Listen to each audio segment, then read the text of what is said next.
there as well.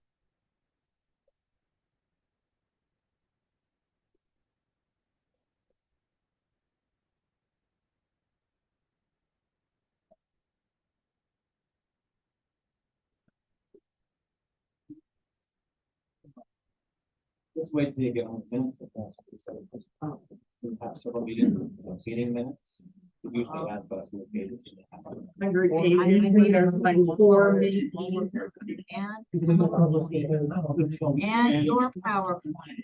It was very cute with your little family in there sometimes. Oh, yeah. We're very blessed. That was very meticulous with those minutes. But now, maybe we could divide them up. I can stand for all of those. Well, yeah, but scanning what stuff does are completely different.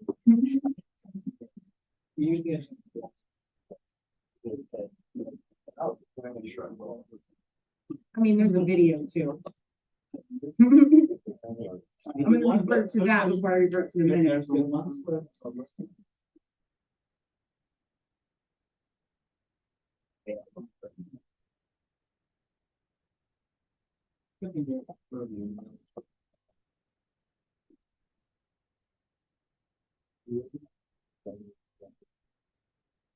Okay, I'm going to call this meeting to order. The Syracuse City Council work session. The first item on our agenda is public comments. We have 2 public comments that were submitted online. I'm going to have those read first, so that we don't have to repeat those. Okay, so this one is from Dan Goddard, 629 South, 3275 West, Syracuse. I'd like to address the planned industrial manufacturing facility that will sit south of SR 193 on the newly planned 2500 West Road. Though I am very against adding any form of industrial manufacturing in what will shortly be a thriving residential and business corridor, I can understand the need for large facilities for not only job growth, but taxes paid to the city. My concern based upon the plans is very simple. There is not currently an allocation for bicycle parking at the new facility. The Planning Commission has continuously voiced the need for bicycle parking at all business locations. I am not completely familiar with the regulations, but is an industrial site exempt from this requirement? If not, will a sidewalk be added to SR 193 from both 3000 West and 2000 West to accommodate these employees that would like to bike to work at this location? If industrial complexes are exempt from bicycle parking requirements under our current regulations, I would ask for an adjustment to be made to require bicycle parking on site. I'm going to make one comment on that. I was willing to make that an agenda item because we got that a week early and plenty of time to add it. Except they haven't even submitted site plan. So all of the information they're asking for would be required at that phase. And so we're going to let them submit first. Dear City Council members, I am a property owner and have 4.3 acres of land along Antelope Drive and around 2200 West. Currently, we have a rezone application in holding to change our land from A1 to mixed use. Many of you know this property is directly south of Walmart. Due to the shape of this property, the best use and layout we could design with mixed use. Our application does comply with all other requirements you are looking to change other than the acreage requirement. The new proposal for the mixed use zone requiring at least 5 acres has us troubled. A mixed use zone works very well on smaller properties or properties that are oddly shaped. The intent of mixed use in most cities is for redevelopment. It makes it so you can take smaller areas that were originally residential and give the city more commercial and keep residential. This works well on properties that are less than 5 acres in size. Most cities that we have done mixed use in have been between 1 and 4 acres. As we all know, office buildings are not filling up anymore and retail has transferred to online. This leaves most of the commercial properties to big box stores that need a lot more land. If you limit mixed use to over 5 acres, that will leave very few things that can be built on commercial land that is under 5 acres. The companies that require less than 5 acres are usually gas stations, car washes, and if the location is shaped well enough, you might get something better. Mixed use land usually gives us smaller, newer companies the opportunity to start and grow. Due to the number of these companies, those locations usually need to have a mixed use element to make them viable. One of the goals of the town center overlay zone is to create mixed-use neighborhoods. For the town center overlay zone, it states that the future land use in the Antelope corridor is intended to have a variety of uses within the same zone area. Therefore, most of the future zoning should be designated for mixed use. Currently, the only node that has land larger than 5 acres is the west node.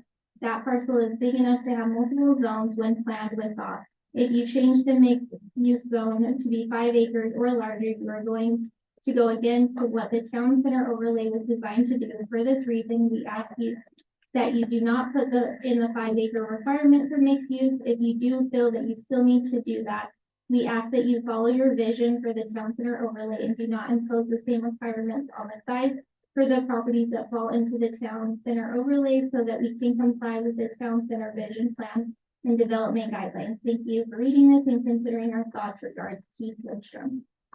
Okay, those are the ones that came in online. I'll now take in-person public comments, if anybody has any. Go ahead. My name's Brent Lindstrom. He's one of my partners actually in that same property, and I just wanted to add a few more thoughts that I had concerning that. I know that's going to be discussed later here, and I know that kind of apartments and things are a bit of a sore issue just because of how many have gone up recently. But I want to reiterate that I feel that if you limit mixed use to only properties that are 5 acres or more, then you take away property that might be better suited for a big box store, and you add the ability for more apartments and more small retail to come in, which there seems to be abundance of already around here. Properties that are under 5 acres are a better use for mixed use because they provide limited apartments, and those limited apartments help support the small retail businesses that often go in with those. Anyhow, I just feel like properties under 5 acres are niche properties that are better suited for mixed use. That's all I have to say. Thank you. Thank you. Go ahead. Yeah, I want to make some comments about item, I guess, D, which is the Thurgood Lane connection options. I'm excited to see what your traffic engineer has come up with. I'm guessing one of the things he's going to say is by extending Thurgood on the 193, it's going to make the whole area safer, which may be true, but 3000 is already busy. And extending Thurgood to 193 is not going to change that. It's still going to be busy whether it happens or not. And then one other thing I wanted to say is we keep hearing that having the extension and the intersection on the transportation plan, that it's not going to matter if it happens. It's going to be less likely having that on the plan or not. I disagree with that because it's all about the impact fees, right? If the developer pays for those intersections and the extensions, it's much easier to go through. If someone else pays for it, it's much easier to go through it. If we have to pay for it as a city, I think it's less likely. So my vote is to get both the extension and the intersection off the master plan possibly. Thank you. Okay. Name and address, please, for the record. Me, Yeah. Scott Seifers, 449 South, 3350 West. Okay. Anyone else? Seeing none, I'm going to close public comment. Our next item tonight is we've invited Wasatch Integrated Waste Management District to come forward and talk about the changes that the district is undergoing, considering recycling specifically. I did notice that you've got quite a history, and just know that we've all had a chance to read that history. Okay. So our focus tonight is the impacts of recycling. Okay, sure. And I appreciate the opportunity to be here, and I do know your extensive agenda this evening. So the backstory is important, but I will move through it quickly. So my name is Nathan Rich. I'm the executive director of Wasatch Integrated Waste I have with me a few staff members. Colette West is our sustainability coordinator, and Preston Lee is our operations manager. And Penny Hodge is actually our HR. But I'm not sure, Penny, if you're here as a resident or probably in Wasatch.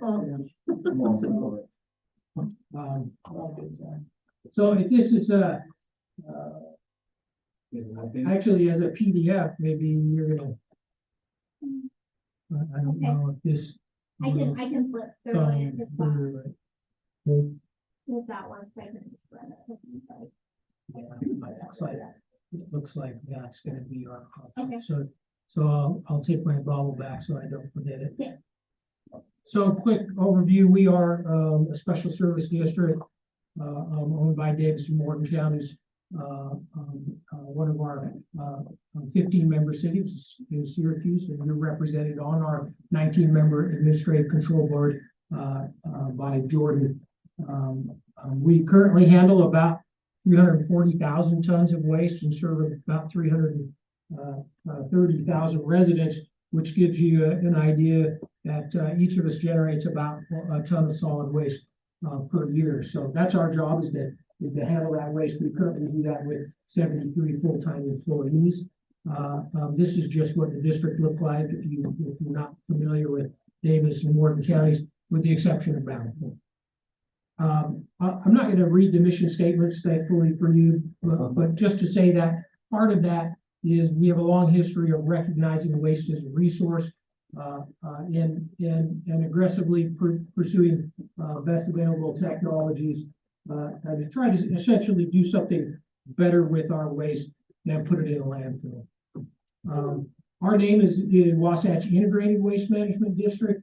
That seems like a mouthful, but compared to the Davis County Energy Recovery, Davis County Energy Recovery and Solid Waste Management Special Service District, which is what it used to be.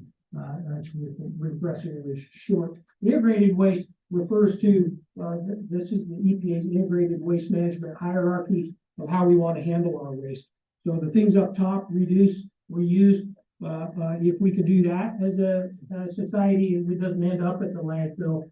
And then we're going to be talking about recycling a little bit tonight. Then, of course, on landfill, although it's the least preferred method, at the end of the day, there's always non-recyclable residue that has to go into a well-designed and operated landfill, and that's the foundation of our system as well.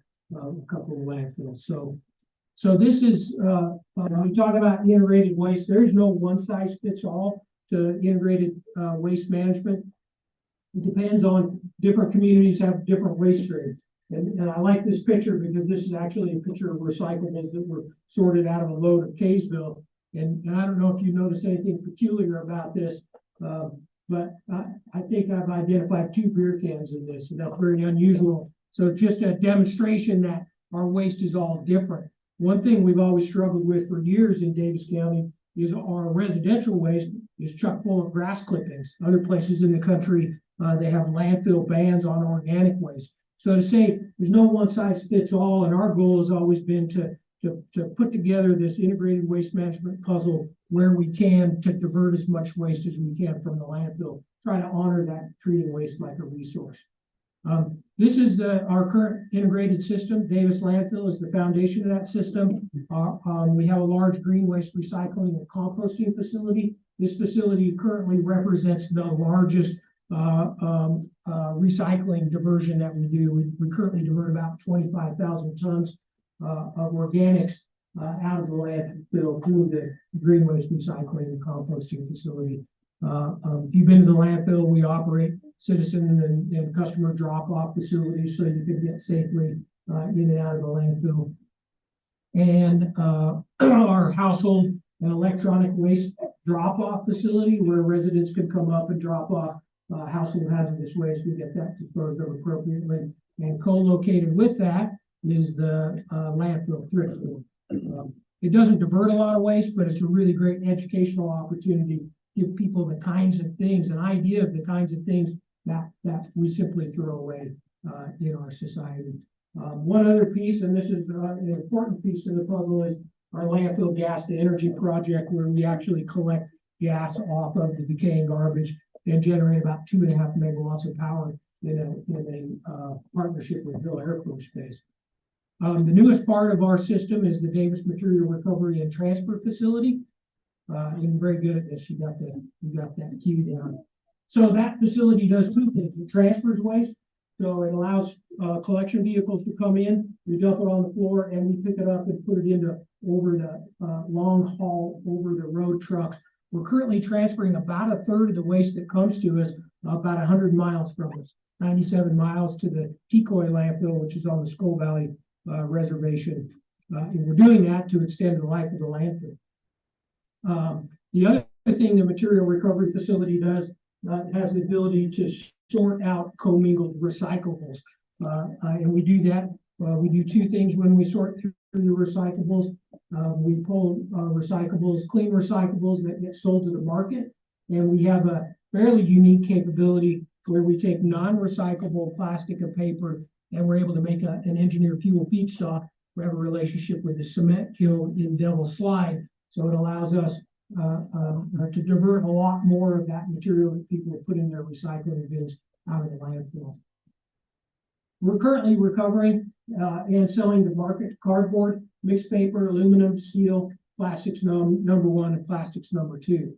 So the thing that's important about the engineered fuel bit is that market is changing, and so it's best for us to say plastics number 5, your yogurt container, go ahead and throw it in your recycling bin. If it's clean and it's paper or plastic, we want you to throw it in, because we can't retrain people every time the market changes a little bit, but the equipment has the ability for us to change what it is we're sorting. In the meantime, if it's clean and paper or plastic, it has a lot of fuel and heat content, and we're able to still divert that from the landfill by sending it up to the cement kiln.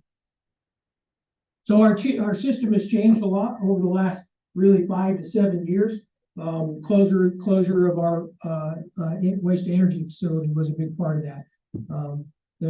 By doing that, we were processing about 125,000 tons per year in that facility. It substantially shortened the life of the landfill, because all that waste now goes, we got to do something else with it. We all know that we have increasing population, the same things that you're dealing with every day, more apartments, more people, and we're also generating more waste per capita. You would think we would be going the other direction, but I think we're becoming more affluent. I have a bad Amazon habit. I will just admit that up front, and it generates more waste. The other thing, as we think about the closure of the Davis landfill, is the additional cost to the system to transfer that waste 100 miles away and then pay a tip fee in another landfill then. So we can see this fiscal cliff or wall coming. It's a wall, really, and so we've been going through a process to plan what it is when we get there. Let's go to the next one. So I like this is an interesting graphic. The yellow is total waste delivered to our system. The blue, the larger blue line, is waste going into the Davis landfill. So you can see the red was waste incinerated. As that trailed off in 2017, the waste going into the landfill spiked. It actually went up by not double, a little bit more than double, because at the same time, you can see in 2019, COVID, we saw about a 20% increase in waste over a 2-year period during COVID. And we were hoping that would be cooling off a little bit, but we had another record year. Actually, 23 is not on this chart, but 23 is actually a little over 350,000 tons came to us. So there's two ways we can extend the life of the landfill. One is we can divert waste, and that's this protocol. For 3 years, we've been transferring waste to a regional landfill, and that's taking pressure off of the Davis landfill for it. The other one is you can see the green this is our green waste composting facility. The other one is we can divert more waste out of the waste stream, and we can do that through a recycling program. So we want to squeeze that a little bit. That's what we're talking about. So as we've been planning for this, oh look, there's the short of that. So we've been through a process over the last couple of years talking about how do we do these things? How long do we want the landfill to last? And how do we plan for the future coming towards? So we started in 2021 a process where we updated, we have a 20-year solid waste management plan. When we have big changes to the system, we revisit that plan. We had an advisory committee, and actually George served on that advisory committee. We went through about a year process where we identified scenarios, we modeled different scenarios. We had a fairly large survey of residents of Davis County, and that what came out of that was some recommendations, and really a handful of recommendations. The first one was to stop processing mixed waste at the material recovery facility. And we could talk about that a little bit more, but essentially we were not achieving the diversion goals that we had hoped. The cement kiln didn't have as large an appetite as we had anticipated, and we really weren't able to get the grass clippings, the large organic material, down to the food waste digester in South Davis County. The other thing we decided somewhat arbitrarily was we'd like that Davis landfill to last about 18 years. So to get there, it's two ways. You transfer more waste or you increase diversion. So one of the recommendations was to support robust recycling programs district-wide. A couple of the last bullet point is, as that landfill comes to the end of its life, 3 to 5 years in advance of closure of that landfill, we'll have to build an additional transfer station. It'll be somewhere up near that facility, either at the landfill complex or over near the material recovery facility. So what does it mean, robust recycling district-wide? Well, we've decided that we'd like to encourage and or require curbside recycling programs in all of our cities. We talk about the best way to do that, opt-out programs that go mandatory, which we're somewhat familiar with in the county, or really we ended up with, as we went through another process, coming up with the idea of a bundled recycling program. We'll talk more about that in a second. Part of that is the district will be supporting the program with educational materials that everyone uses, some additional staff, and then ultimately also looking at expanding our curbside green waste programs, because we are pretty successful at diverting material through that program.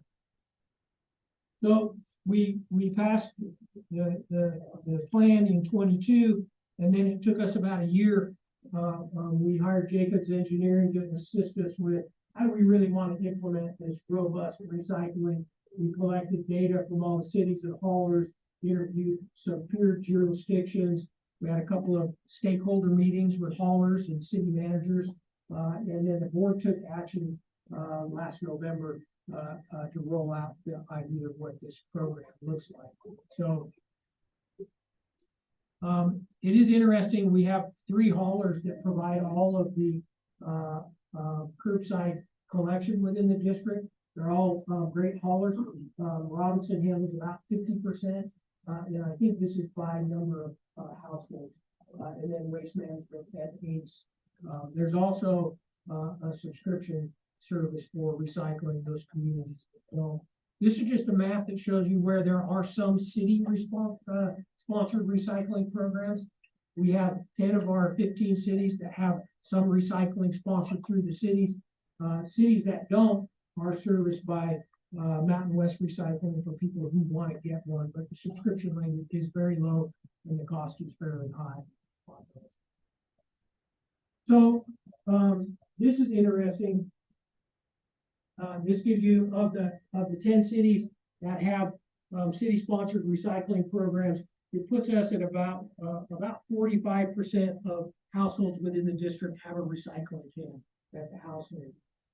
You can see the difference between cities that have run programs, and all these were rolled out initially as opt-out programs, which means residents were notified the program was coming. They were given a period of time to opt out, and then the ones that turned into mandatory programs, if they missed that period, and then anyone who's moved into the city after that, basically given a bin. So you can see the mandatory programs, have really good participation rate. Centerville, Farmington are both over 90%. Woods Cross went to the next step and after, I don't know, 5 or 10 years of having a mandatory program, they just provided a bundle service. We'll talk about that a little bit. Layton, with a 30% participation rate, has been a complete subscription program. So it's more expensive, and people have to ask to sign up. Interestingly, Sunset rolled out an opt-out mandatory and also Clearfield. And then at some point, they took the mandatory part off of it, and those programs that backs the participation rate in those programs. So that's slim back.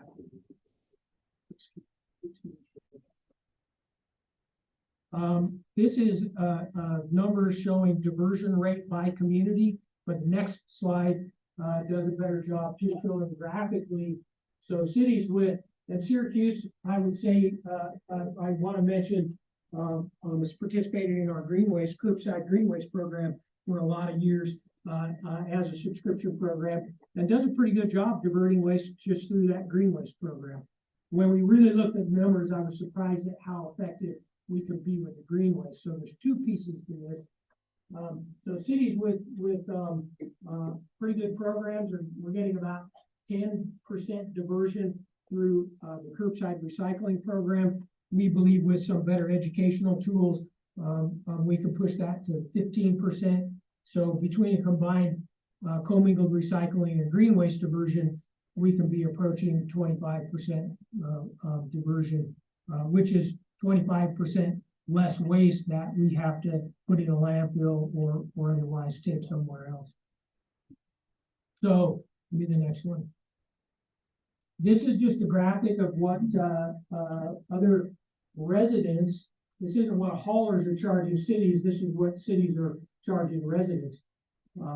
So the blue is the charge for the recycling bin, and then Woods Cross, they have a bundled program, you see those together. So that means for that roughly $18, residents get a first garbage can and a recycling bin. Syracuse should be really proud. I mean, your first garbage can rate, you really have a great rate, and I think you provide your citizens a great service by controlling the rates. And you know, we look at what the city is keeping to support their other programs, and it's really minimal. So we sliced the data. We looked at what cities are paying for their recycling bins.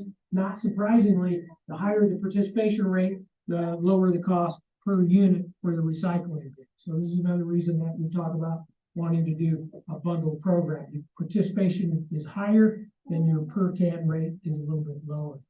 I will mention that the only rate, and we'll talk about this in a minute, that is under the current scenario, the recyclables come to the district at no additional charge to the city through the hauler, and now haulers are hauling the recyclables to us in Layton rather to Salt Lake City. So we should be seeing these rates be a little bit more favorable. So I'm saying, I can't tell you what the rate's going to be. That's a conversation for you to have with Mr. Allen, who's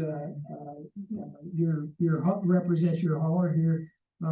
But they should be, you know, I'm saying less than $5 seems pretty easy to me. So that's something that remains to be seen.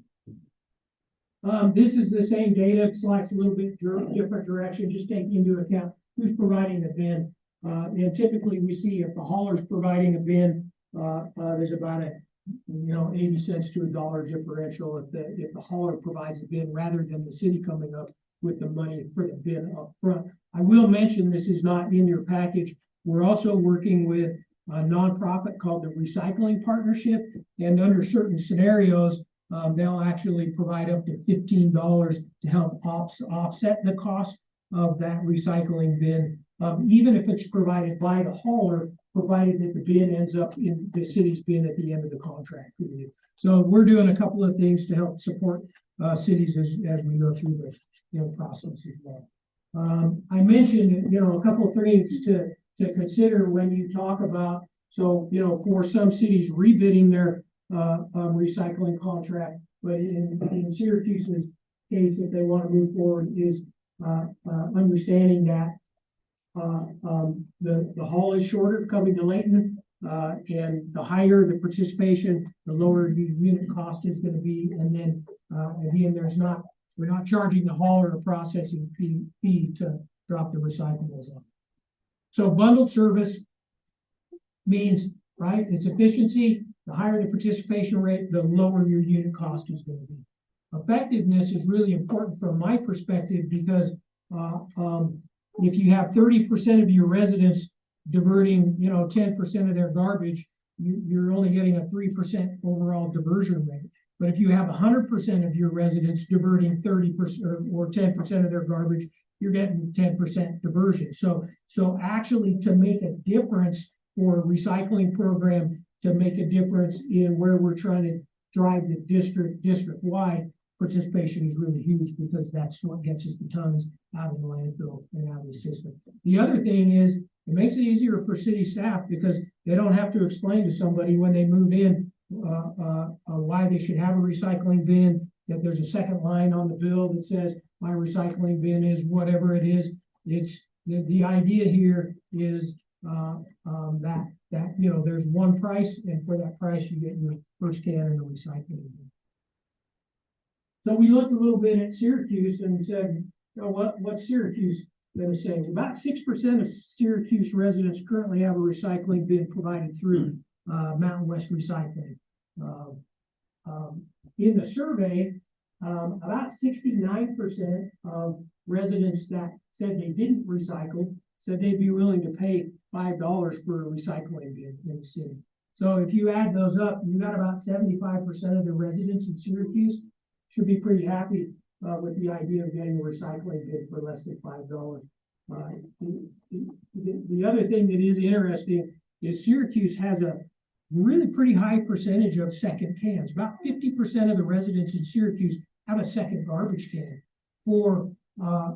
and it depends on why you have that second garbage can. If it's for your grass clippings, this program is not going to help. But if it's for garbage, as you sort your recyclables out, it's possible that residents might be able to turn in that second bin or receive a recycling bin instead, which is going to be cheaper than that second garbage bin. So the bundle program is that there's some requirements. They're pretty straightforward. Minimum of weekly solid waste collection, minimum of bi-weekly recycling collection. This is really the big piece of it. Bundled solid waste and recycling fee remains the same regardless if the customer chooses to use all services. So somebody doesn't have to have their recycling bin, but they pay for the service whether they use it or not. And then we'll be providing some consistent educational materials. One of the biggest things we hear from people is we don't know what goes in the bin, what doesn't go in the bin, and so we're committed to supporting that going forward. The way the resolution was passed in November, in 18 months, there would be a differential fee on that first can, because cities without recycling programs generate 10 to 15% more waste. So we did think about potential hardship policy. I know a lot of city heads policies around active duty military or somebody who has some financial hardships.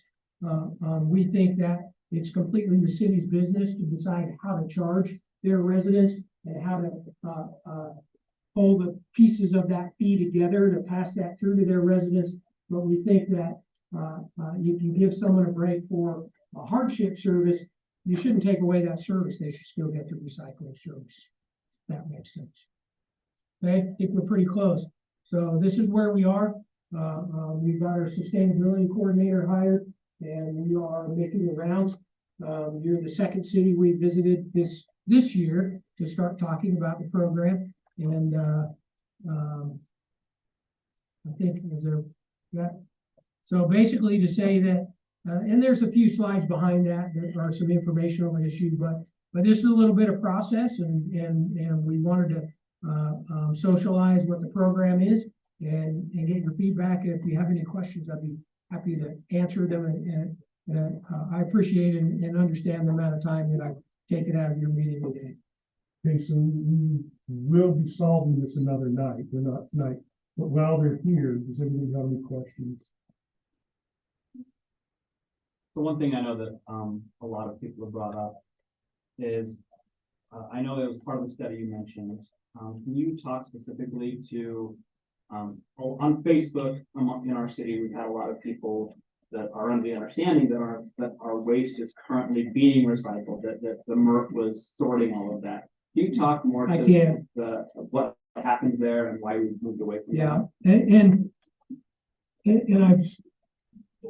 know you touched on it. I don't know that I intentionally glossed over it, but I touched You on it. touched on it. But, so when the waste to energy facility closed, we already had some experience with mixed waste processing. We started screening the waste at 2 inches just to get the grass out of the garbage so that it would be better fuel in the waste to energy facility.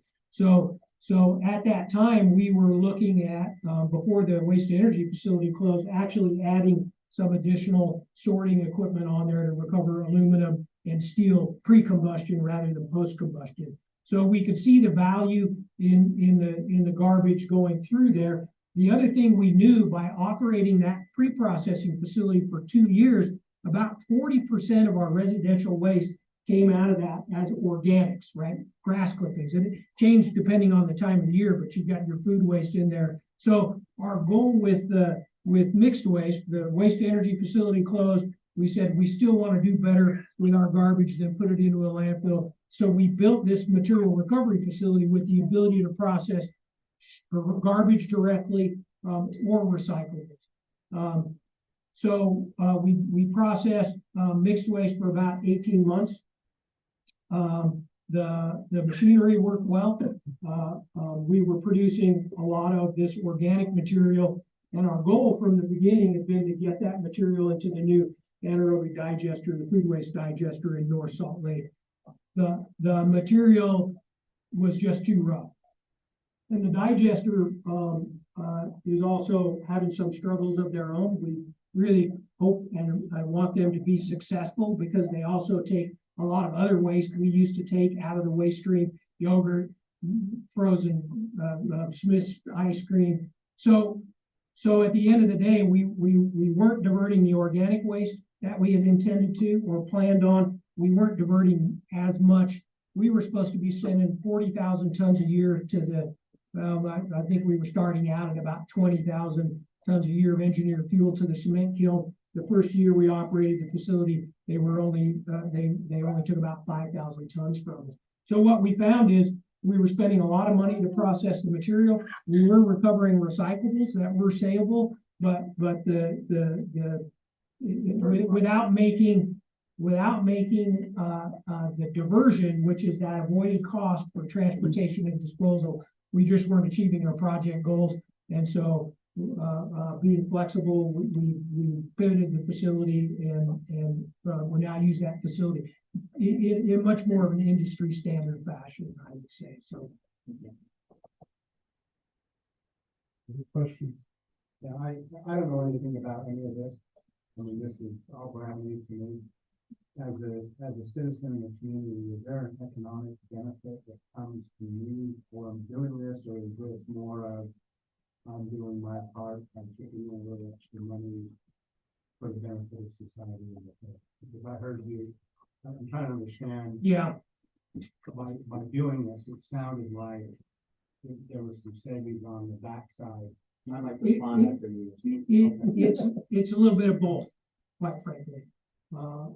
So, you know, we do, again, you know, we throw a lot of stuff in the garbage, and there's an environmental and a social and economic benefit to recycling that material.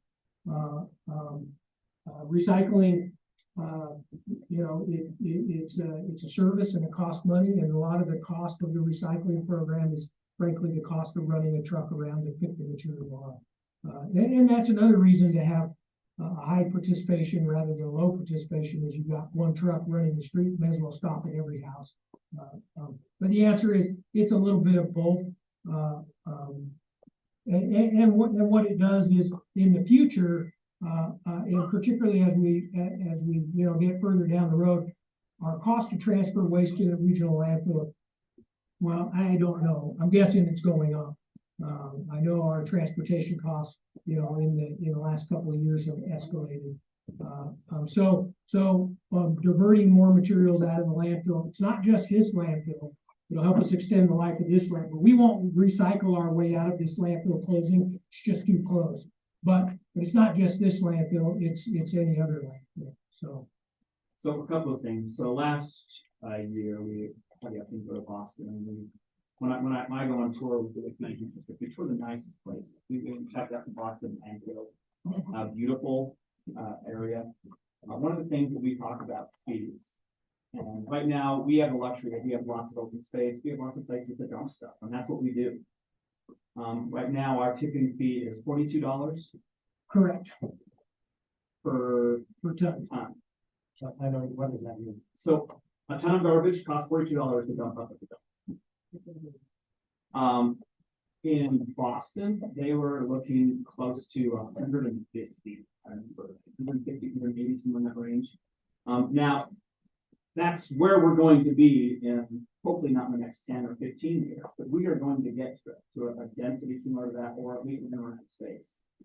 So we have this potential cliff coming. We can either continue what we're doing and continue dumping, or we can get better recycling and push off that cliff that we see coming a little bit farther. So I think that's one of the big reasons is we have this financial burden that is on the horizon. Right now we are diverting more, so we're kind of straddling that line. If we stopped transporting everything, our landfill will be closed within a few years. Yeah, So like we're already trying to push that cliff away, but it is right there. It's within view.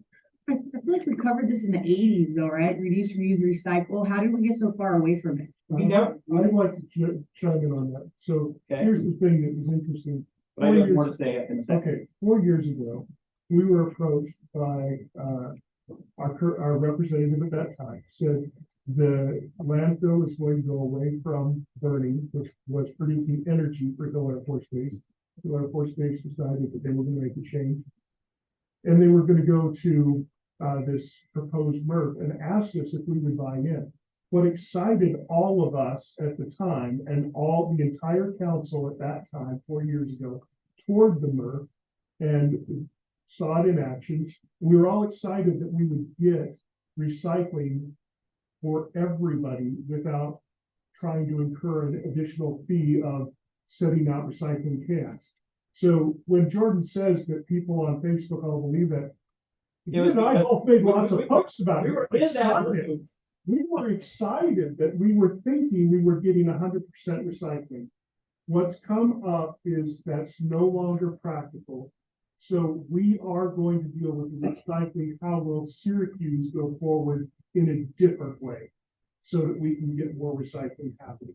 Because we thought we had this solved long term. It wasn't. We have to take a new course. So we tried a new course, it didn't work. So we're reverting back to the cans to recycle with, which I'm okay with that. However, as for a mental load, looking at it from your mental load, if you put a recycling can out there that's already bundled in my package, I'm going to throw everything paper, plastic, and aluminum in it because I don't want the mental load of having to separate it. We're going to put a sticker on it that says, here's what you're putting. However, at the same time, if you give it to me as an option, being a single parent, I'm less likely to add that on because I don't want to pay the fee. So if it's bundled and you already put it in front of my house, I'm going to use it because I'm already paying for it.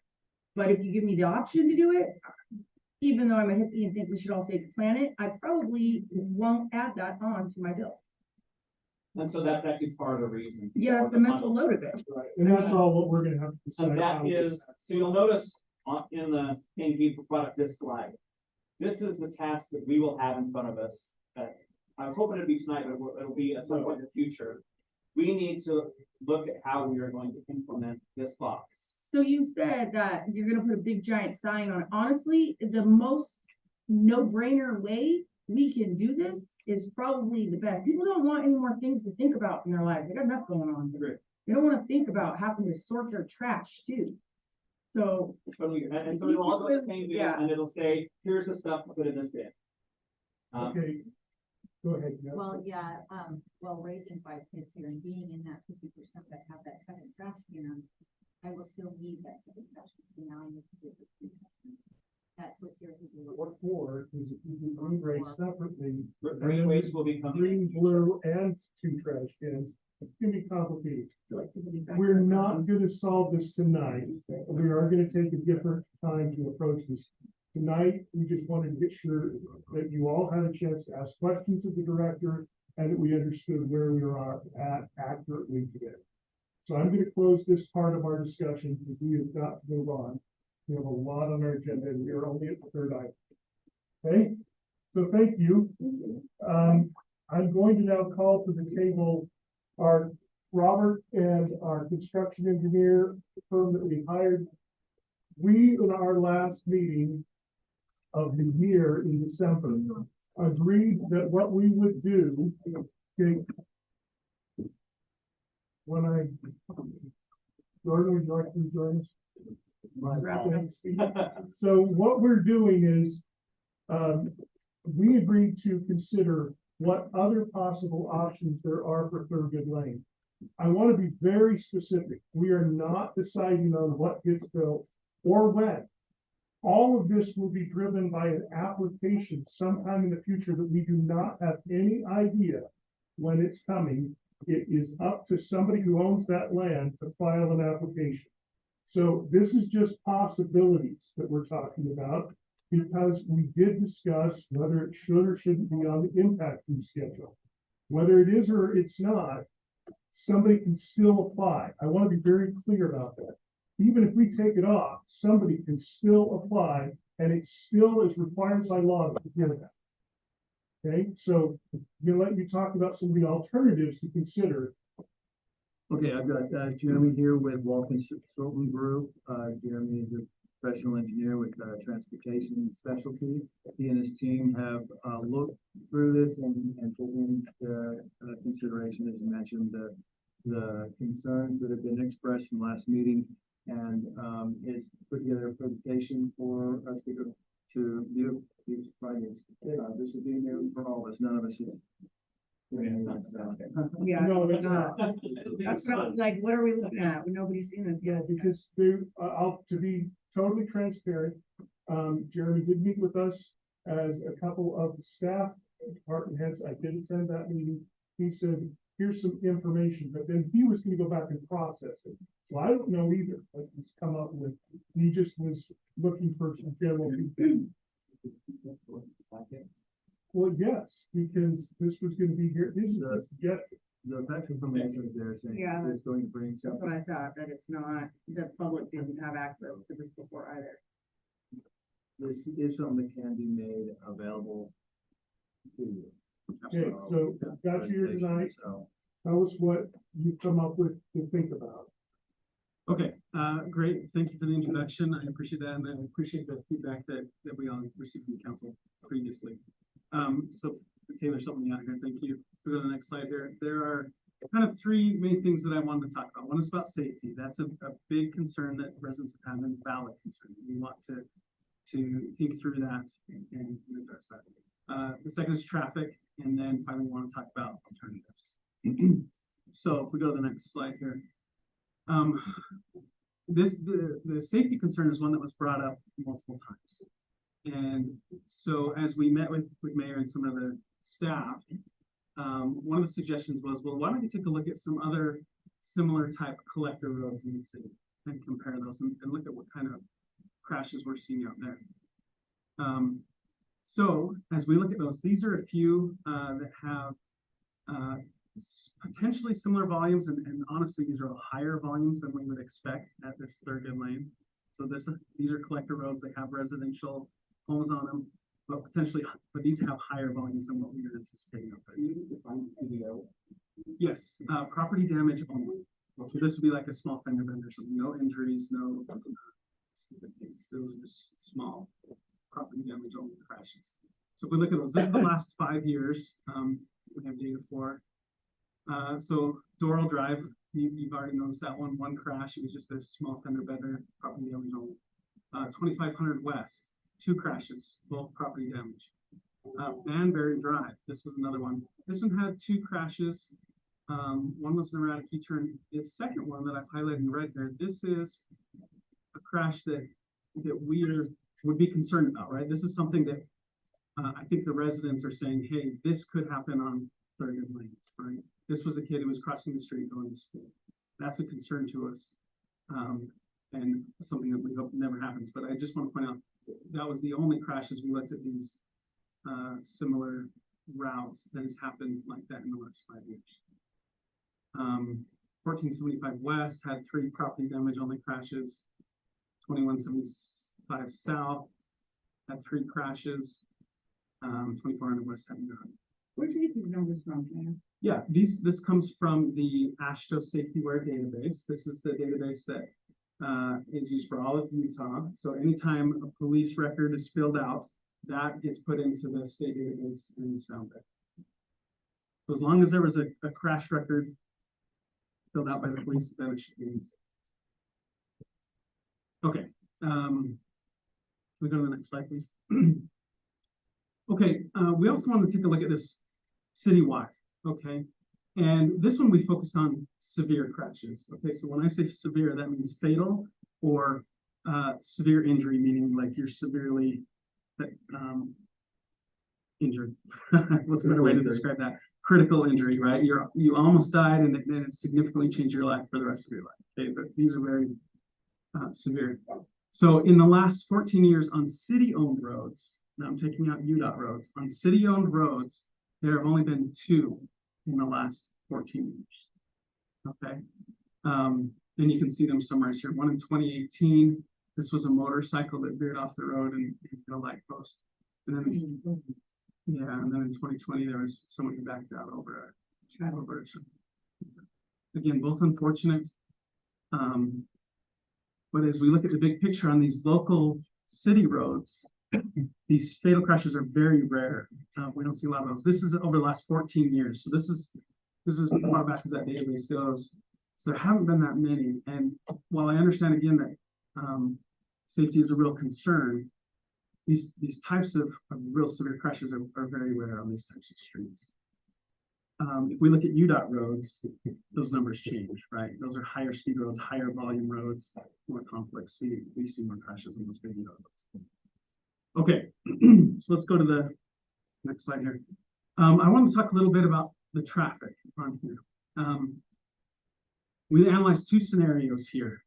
The first is this bigger yellow scenario, okay? And so if Thurgood Lane was connected before 193 is extended to the west, then the people likely to use that fall in that yellow area, okay? And that's a bigger area. Once 193 is extended to the west, it's actually faster and easier to just stay on 193 rather than coming down through Thurgood Lane. And so that service area shrinks pretty significantly as far as cut-through traffic. We also include the residents of Thurgood Lane because that's obviously their shortest path. But cars that will cut through their neighborhood, that shrinks down to that purple area. And so as we go to the next slide, we'll see here, calculating that out in that smaller purple area, we anticipate an additional 750 trips each day that would use Thurgood Lane. If we use that bigger area, that's about 2,500 new trips. Okay. And I just want to put this back into perspective. If we look at those collector roads that I pointed out at the beginning, Banbury, 2500 West, some of those others that I compared to on crashes, those all have more than 2,500 cars per day. Okay. So this would still be under that. But if I were to suggest a compromise on this situation, if we go back one slide for me, please, Taylor, I would suggest that we wait to connect Thurgood Lane until that 193 extension takes place. That way, the city still gets the connectivity benefits, the shorter travel times, and all those types of things. But we don't see the huge cut-through traffic through that neighborhood that would otherwise entail. So that to me, that seems like a good compromise to put that on hold until the 193 extension is completed. So that's one thing that you could consider. So if we go forward a couple slides, let's go. Yeah. Okay, so if we assume that and we say, okay, we're gonna wait to do that Thurgood Lane connection until after 193 extension is built. Right now, there's 261 cars per day. That data was collected by the city. We anticipate an additional 750 trips on there. That's about 1,000 cars a day that would use that road. For reference, what that feels like, because I know it's hard sometimes when they say, oh, there's 1,000 cars a day on that road. That sounds like a big number, right? But if you stood on the side of the road, and let's say in front of your house on that road, during the peak hour, at 5 to 6 p.m., you're out there for 5 minutes, you'd see on average 8 cars go by. Okay. So yes, there's more cars there would be more cars there than are there now, but we're not talking overwhelming traffic here. Okay, this is a small collector road, similar to many that you see throughout the city and throughout the state. So, so that's kind of trying to put it in perspective from a traffic side of things. As Mayor mentioned, if you could go to the next slide, please. We talked about some different alternatives, and we had come up with maybe 7 or 8 different alternatives that we discussed with city staff. And for various reasons, several of them were unfeasible. They just didn't work for different reasons. And so as we talked and said, this doesn't work, or that wouldn't work, and we kind of narrowed it down to what we felt like was a good path forward. I'm not going to say you have to go this route, but this is kind of the direction that conversation went. And that is to add some traffic calming measures to this road to really discourage cut-through traffic, really slow down traffic, and to improve safety on this corridor. And so this involves a few things. One, initially, right before you even enter the neighborhood, driver feedback sign to let people know how fast they're going. That's paired with one of those big pavement message signs or pavement message paint on the roadway. So you've probably seen those sometimes, but it's that big white paint as you drive over, it says 25 miles per hour, right, to warn you. And then we also have either a slow children at play sign or one of these handicap signs. The slow children at play were used for many years. That actually was taken out the MUTCD and replaced with this sign, but you could use either one. And then at these intersections, we have bulb outs. And I know these cutouts are kind of hard to see, but basically what we do is we widen out the corners here. So we narrow it up for traveling cars. And what that does is it shortens the crossing for pedestrians, makes it safer for them. Drivers slow down because that road is narrowing for them. And so that they slow down and pay more attention. And so we've got those at a couple places along the corridor. And so this was kind of the direction that conversation went. We also talked, if you go to the next slide, we also talked about narrowing lanes on there by either, adding bike lanes and shrinking up those travel lanes so people don't feel like have all this room to go fast, right? Similar to kind of the bulb out idea. And this could be paired with the previous alternative as well if we wanted to go that route. In the end, we kind of said, maybe we don't want to stripe it because this is kind of a local road and it's not striped now. But it certainly could be done. So that's kind of the direction we went, but I'm happy to answer questions that you have or any other alternatives that you'd like to talk about. You can run over the speed limit will be along the road. 25. Remain at 25. Yeah. Other thing, just out of curiosity, which is just something I've wondered about for a while. What is the effect of street trees on traffic? Yeah. If you have good established street trees, they slow traffic down. They're just the really small ones. We don't see a lot of effect. But I think of like the Farmington Main Street. You have those beautiful street trees, right? Like downtown Ogden, you have these trees. Yeah. And Farmington's beautiful. Farmington, yeah. They're 200 years old. I know. That's true. I know. You felt like You're right. about I know. pull down, like, please don't tear me But- down. I will say that I think if half the people that complain about speeding on their roads would just plant trees in their mow strip, 10 years from now, 15 years from now, it'll make a difference. Right, and I agree. But. So I have a question. These bulb out things on the previous slide, you don't gotta go back to this, fine. Is there an example of this is the second time I've seen those on a plan. And is there an example somewhere in the city that already has this? Because the first time I saw these, I thought it was ridiculous and I went looking for some, like where they, and I think Layton has a couple in their little neighborhood areas. And I was just wondering if we had any in the city that we could. We talked about what you haven't put them in yet. It is, you just adopted it in our engineering standards. Yeah. Fresh. Like last week. So it is something that we. Are planning to do. Yes. All neighborhoods going forward will have it. And we've seen successful examples of it in Springville. That's their engineering. Yep, Springville, Spanish Fork, they do that in all their subdivisions, and it really does help, and there's a lot of benefits to it. I like the shrinkage in the middle, because that would sure bet slow me down, even though I think 15 miles an hour is too fast for a neighborhood anyway. And one of the things I think that we're missing in a lot of these neighborhoods as far as safety wise, and this one including, is I think all the three of those signs should be on that road personally. But we do a lot of how, when we talk to people about slowing down in neighborhoods, but one thing we don't talk about is the law specifically is it's your speed limit is determined on what's around. It may be 35, but if there's a bunch of kids outside, you have to drop it. And if it's raining, it's road hazard, you have to drop it.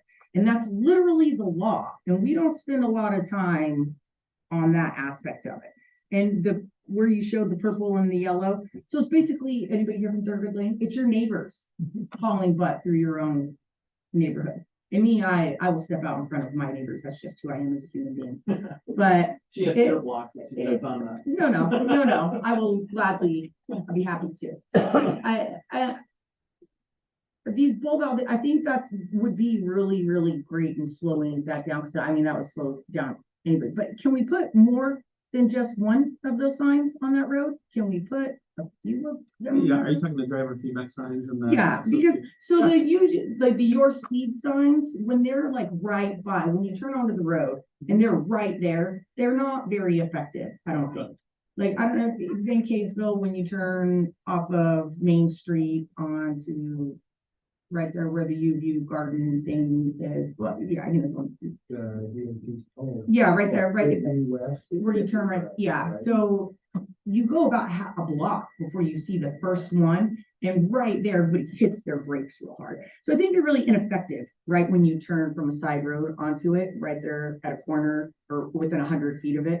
But if you put them in the middle between roads, I think they're far more effective that way. I think that's a good suggestion. We can certainly add them or move it. Our thought initially was, let's warn them right before they get to their homes. But yeah, we can put those in the middle. Have one for the other direction as well. Can I ask a question? So this is, I mean, all we're doing here is we're still talking about the impact fees plan. So whether nobody's building it, should this be on there? Should it not? We have traffic advisors saying that it should be on the plan so that we collect impact fees for whatever happens. But as I've stated many, many times before, we can always change our minds. So the real time that this gets solved is when there's an actual application, and we do not have them. So it's a good discussion point. If you would like to review this for removal from the impact fee, we can do that. It's not going to mean that it doesn't get built, because we still wait for an application. What I met with some people in this neighborhood, and what I recommended, I said, really, what the best solution, if you really don't want this to go through, is that the developer proposes something that this doesn't need to connect. And that's a very real possibility. That's all the problems. Because we have on our master plan this area, if you see to the west of the signs, we have that designated as commercial. If a commercial use came in there and they wanted to just go off 193 just directly to that and not connect to the neighborhood, it would make all the sense in the world and it would never happen. So, I mean, But we still need the money for the intersection. we still need the money to do something. So it's, the better plan, in my opinion, is to leave it on the impact fee. But if you want to take it off, take it off. It's just, it doesn't help the city in the long term because we do have to do something. So, but that's the question right now. It should it be on the impact fee? We are not building a road until we get an application. Isn't the presently existing road wider than what? Yes, it's 66 feet instead of 60. Isn't it designed It As a is. collector, as a collector? that's correct. I mean, that's the way it was put in. That is true. But we continually talk about that just because it's on there doesn't mean it's gonna get built also. So, There's a lot of things, I think for me, the biggest thing I wanted to do is make sure that we have data to understand. With the traffic study, we've gone through, analyzed all of this. Is there any way to provision these types of safety measures in the plan itself, so those also come up with connect this to it. You're trying to, We're trying to, you're trying to add it to something that isn't designed yet. Well, so in the future, Well, if none but of the us bulb are out- sitting here, And the bulb outs are in now in our engineering standards, so they would have. well, no, those streets are already built. Yeah, No, they would the not have. intersection that's not built is the one in question. Well, I'm saying we're advertising, to bulb outs on 2 intersections that are on. Oh, I see what you're getting at. They would have to be retrofitted. If that's something you can put in the plan. I guess you can't because it's existing It's infrastructure. existing, who pays for that? I will say, we did add, based on the council's feedback, we did add a section to the transportation master plan that said whenever a new connection like a collector or arterial is punched through like this, that traffic calming measures be evaluated and implemented to help reduce that impact. So it's more of a high level statement, but it's something that I think should be done if and when these types of connections. So I guess going forward, council, do you want this up for a vote on our next meeting? And we will vote either way, and if you want to take a vote, or we just leave it as is until we get an application. I'd like to hear Paul's input too, honestly. Okay? Paul is not able to make it That's tonight. what I mean, yeah, I would like to hear his input on this also. What's the timeline for SR 193 to go west? That's the question. They're trying to push that up. I mean, it could happen in this legislative session.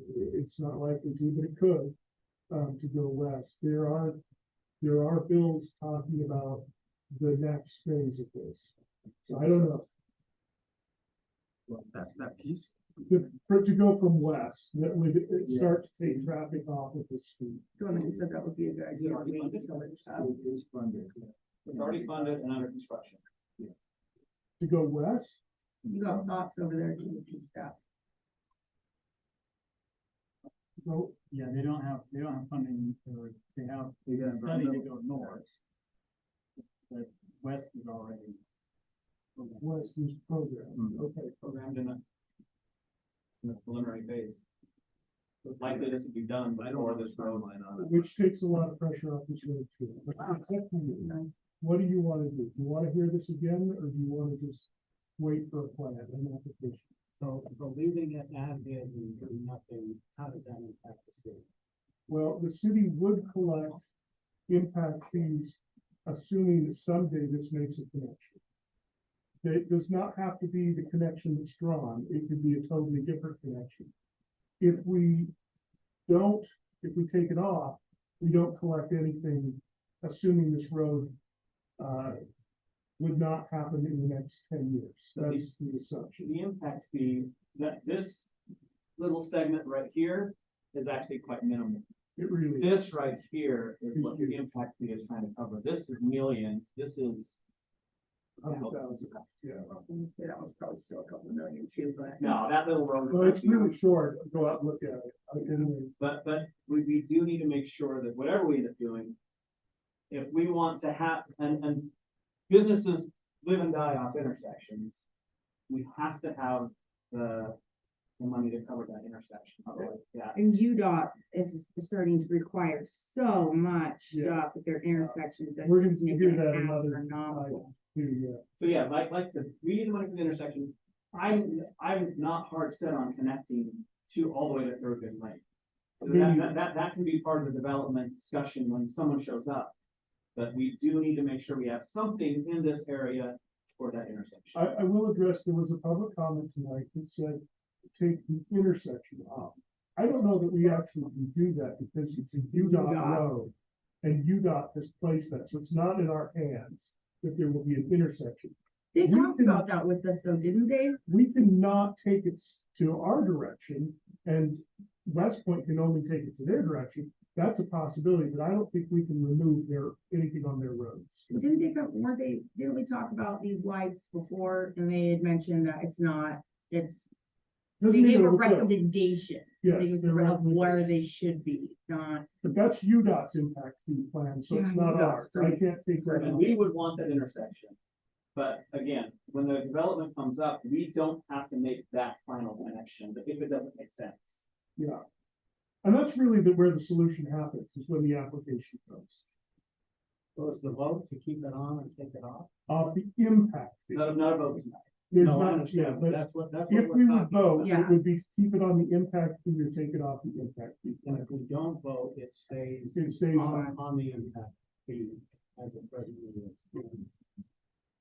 This was passed, like at the end of last year. The last meeting in December, which, and we could have taken it off at that point if we'd already had the fees calculated.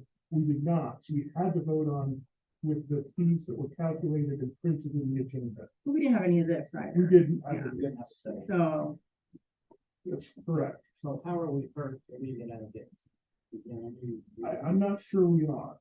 The risk is I think what's been brought up is leaving it on there increases the likelihood that thoroughbred label will be impacted in the future. And it was built as a collector, so I mean, it's designed for this, but again, we don't have to make that connection if the development doesn't make sense at the time. I actually don't know that I agree that it makes it more likely because you're just showing an option. And it all really depends on whoever files an application. I'm just saying what was said. I understand, right, that's the theory. I'm not sure I actually agree with that because, again, it's all up to the applicant. We don't require that. I'm leaning towards thinking it. Anyone else? Gordon? Same. So in that case, I don't see a reason for us to call it to a vote. yeah, I wanted to hear Paul's, Yeah, I mean. input, but I it's good to think have he'd all- feel the same way. Yeah, I think from his previous comments on it that he would probably feel the same way just to leave it there, but I'm not gonna speak for him, but I would like to. Yeah. And to be very clear to any residents listening, this is not a vote to build that road. This is just a vote to wait and see what the applicant asks for. But I do like the fact that we've done a detailed traffic analysis, we understand what the impacts will be, and it's actually not as bad as I had thought. I thought it was gonna be another 2,000 or 1,000 or even 2,500. It will be a substantially, not even half that volume.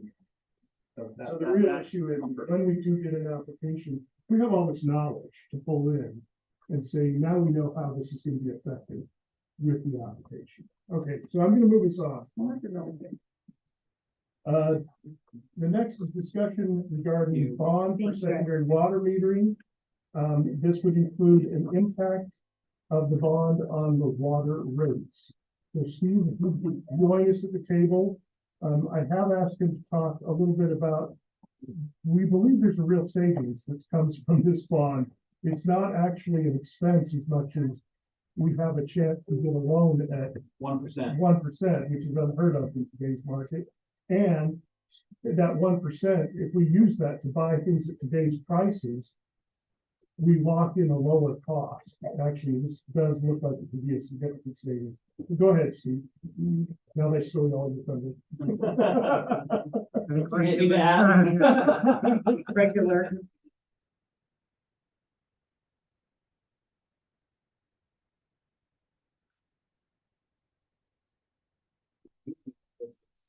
Between grants, well, the grants have funded the 100% lion's of it, share yeah. of this. Yeah.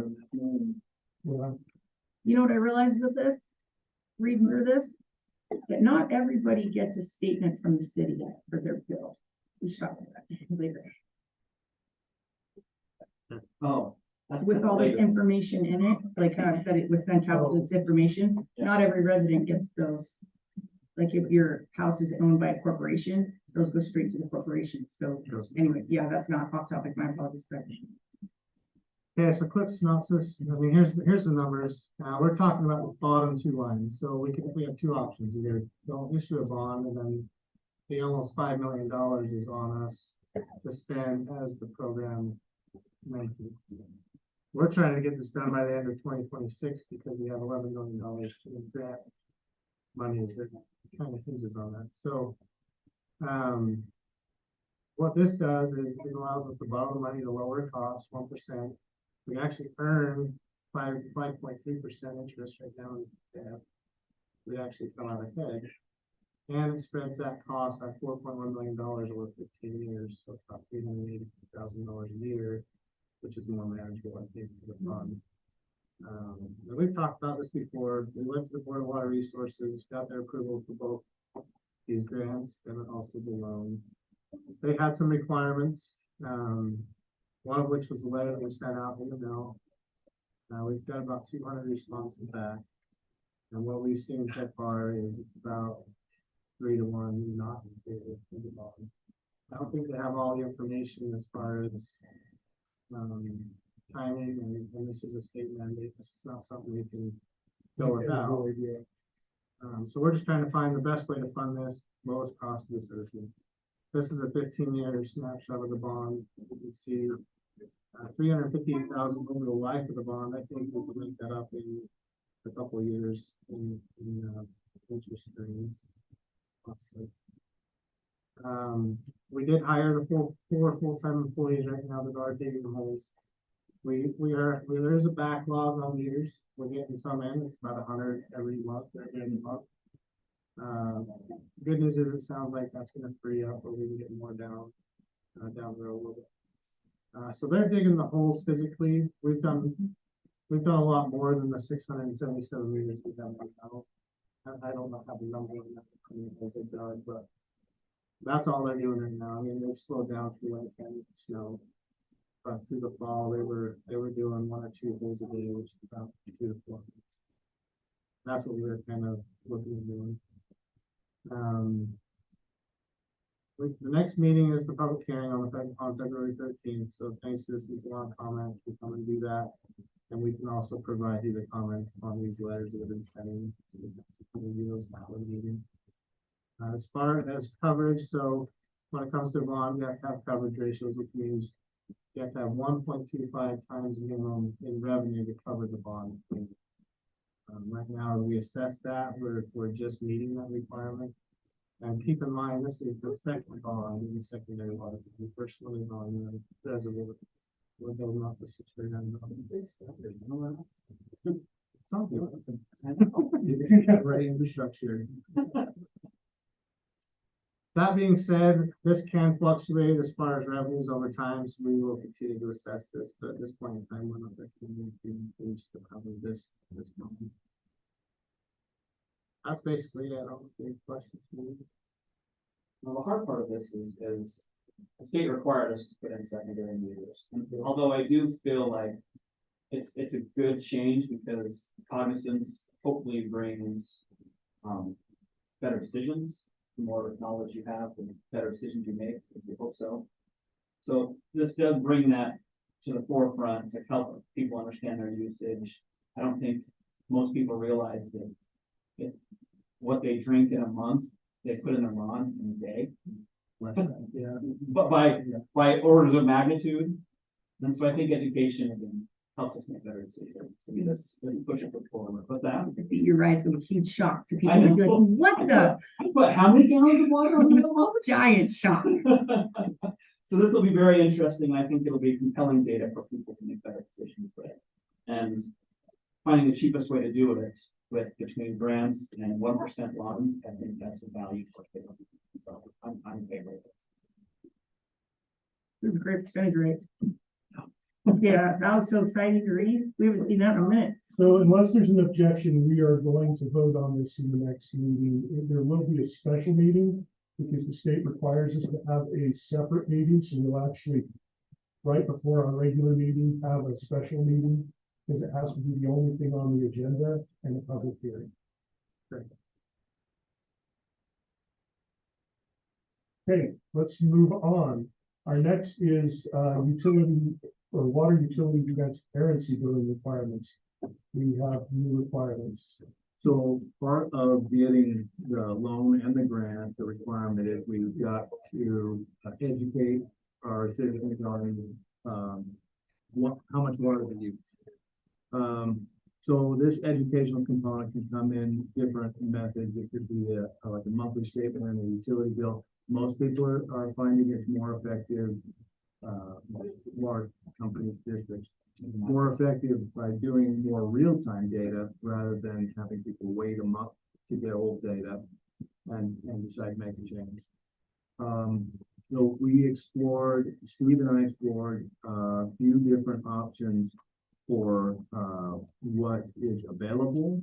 But when it comes down to it, Utah has a lot of conservation goal of reducing 20% by 2030.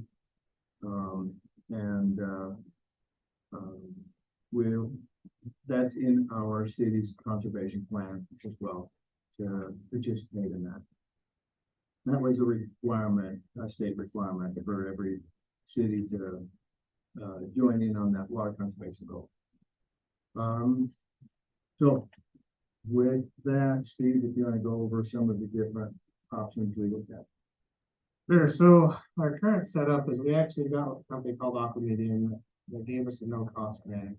A little skeptical at the time, and probably for good reason. They went insolvent and went under. So we are now in a situation where we've got to come up with an alternative solution. Unfortunately, it's not going to be free to try and meet the requirements of the state. We've looked at a few different companies and have some additional ideas. This first one, Yopify, it's a notification type system. To us, it was limited on. It doesn't have a customer portal and it didn't really meet the needs of the city. Second one, Aquatrax, actually is a very good product. Their costs are going to be higher though. It's basically you get what you pay for, right? So this one actually looked like a really good solution if you wanted to pay for their service. We're not recommending this per se. So we feel like there's a couple other options down below. The third one, which is we were based, and this is the one where, in our opinion, is probably the most cost-effective if the council wanted to go this route. Currently, they have their own system, they have their own towers, and they are actually allowing cities to join their existing towers. Their own, yeah. The upsides are the cost is lower. There's still a fee. So the census analytics, in order for us to get access to our data, we have to pay that regardless if we do it or we piggyback off what we were based on. So that's a fee that's either way you're gonna have to pay that fee. The encouraging part of we were basing is they are offering the staff time. They're actually offering to pull the data and send it to the city. But as they put it, they're data junkies. They want to have access to not only our information but region wide. Like it gives them a better perspective on one issue. Again, we wouldn't have to put up the infrastructure. We could join theirs. And they have a portal.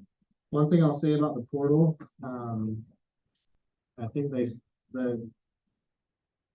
details out there are it's about a 6% participation. So it is fairly low. If we're a portal where people can go and access the data, it's about 6%. Weaver Basins is higher. They are trying to mandate people pay for their billing system that way. I think they said they're 25 or 30%. They're moving towards That affects us, that's a pass-through cost. yeah, and I don't think we would do that. I think we would keep our payment system where it's at. All I'm saying is I just want you to have a council be aware there is a cost here. And for us, that's a pretty low usage. So we're struggling a little bit with saying, let's pay this money for 6% usage. I mean, that can go up as you advertise and get the information. Is there an easy way to add that to the bill? Yeah, we can definitely do that. We can do a public campaign with Carrie on our site. She does some great things. But I'm not used everybody to gets it, the bill. I know. We have to do the best we can, so like we do other announcements, we use social media, we use physical postings in the building. We use notices with the bill, and you're right, there will be some people who still don't get any of those. Because they choose not, I mean, this goes back to the guy that we had a couple of years ago that said that he got a water fine. And he said his excuse was, well, I don't read those. So Well, did you get the bill and the notice and all this? when reading this was the first time it triggered in my head that I've never received in 6 years that I've lived in my house a statement from the city, not once. Not once. So all these things that you're saying you're sending out and the water bills, and I've never received anything like that. Do you Because rent or I you- do, and my rental agency is American Homes for Rent. So out of all the homes they own in our city, not one of their residents is getting And all that's those a real things you problem. send out. So that's a huge issue. They own them. We do, and so I think we'd all be open to other suggestions, but we can only work with so much. I know, I'm just Yeah. presenting the problem and it only Yeah, yeah. triggered. Actually have the opportunity reading to send this. this to 2 different people, so we can send it to the owner. We can send it to obviously that's different with every setup. A lot of homeowners, investors, they have their own property management, so they do everything through them. But yeah, we can work through those details with the.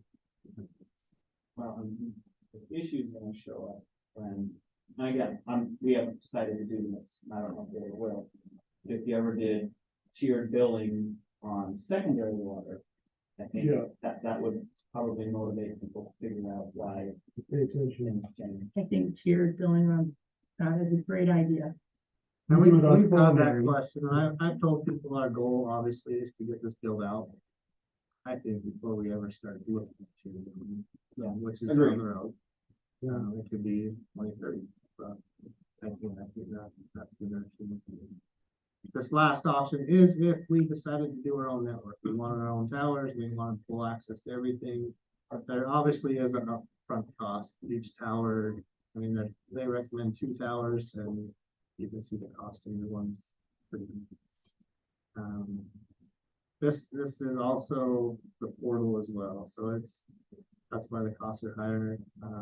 Keep in mind, we're quoting on a 10K or 10,000 homes.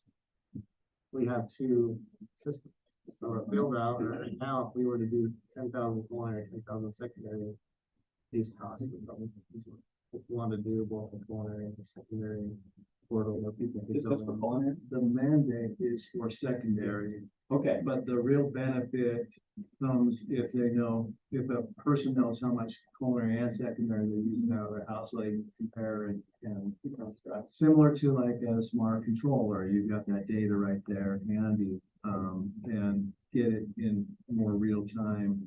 These are every 4 hours it's doing reading, and you can get it. That's as close as you get to real. There's a lot of benefits, obviously. Better than There's once a month.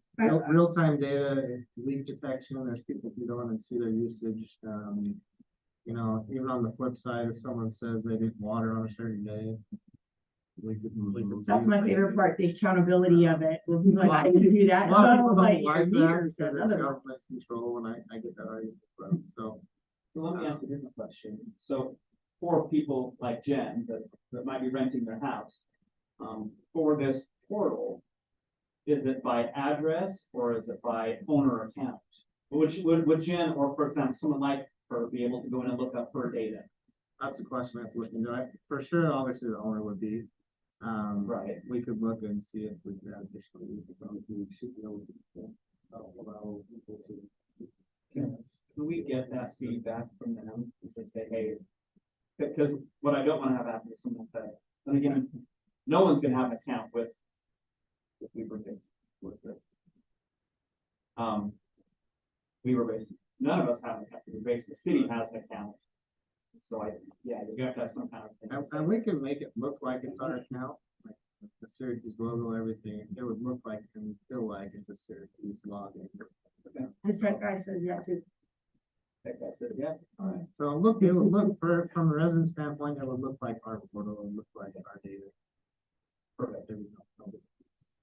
I just want to make sure that we can get data to the people that will be in. Now, that minimum, the requirement with this law is what, is it? We just have to provide data to the state. Provide education products to end users who have meters, either on a monthly statement or internet portal. But which honestly, because so few meters are in at this moment, because it makes a lot of sense. We have to get a lot of these. And This is really preliminary. that is now, right? Like it's. Right. But this is something that we need to move on. I will say that In this next project. of all these, I think we're moving soon.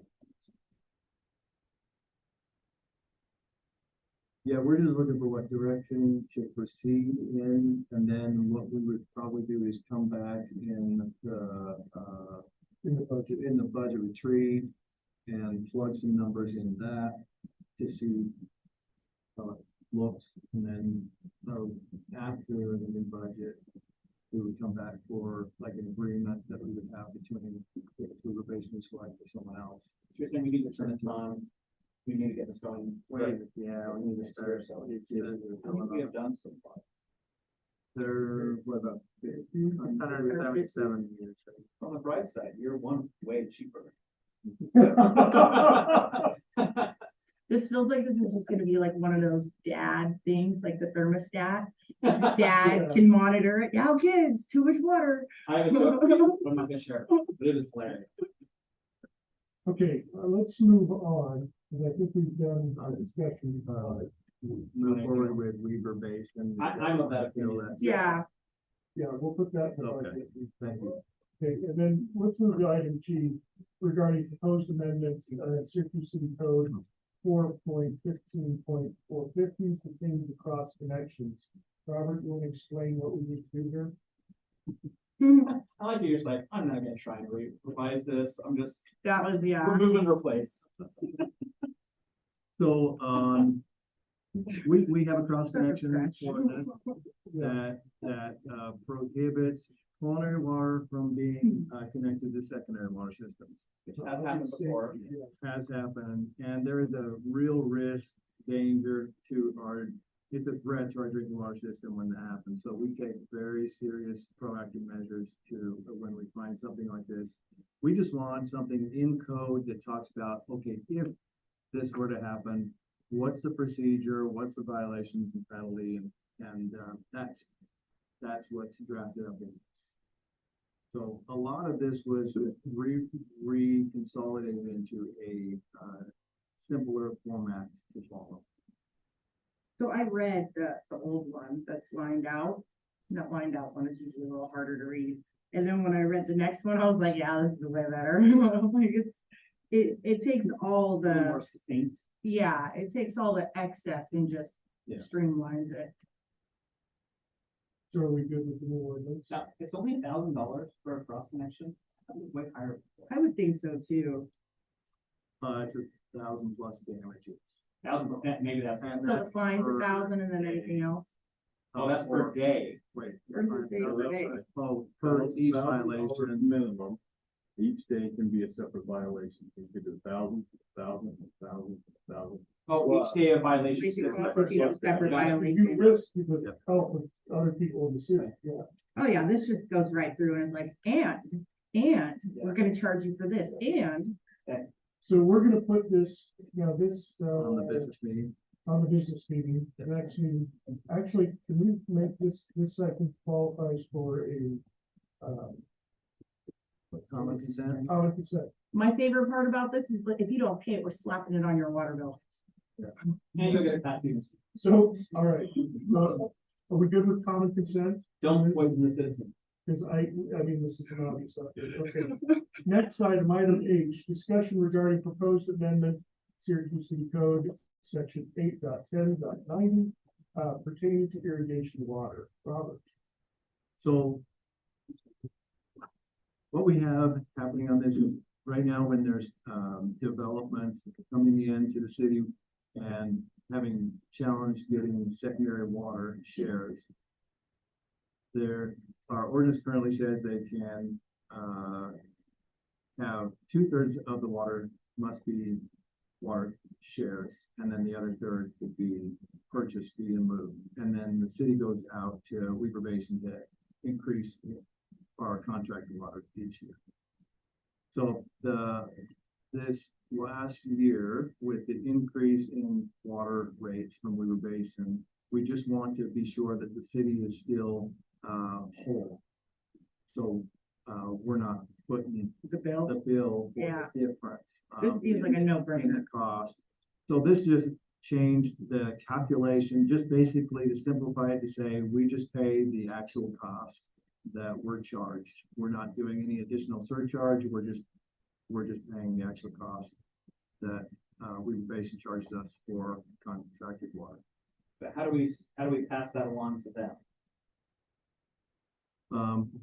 Developers are paid upfront what they're paying, and we know what. Typically based on our current rate, Yes, but we're asking them essentially to cover 12 years, is that what it was?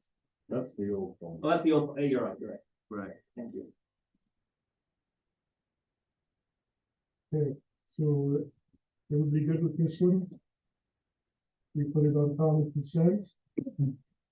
I think so. Okay, You got it. all right, we're good. All right, now we're gonna move into some planning items where life's gonna get really fun. Mm, So I'm gonna invite Noah to the table. Noah. Our first planning item I1, deals with changes pertaining to farm animals.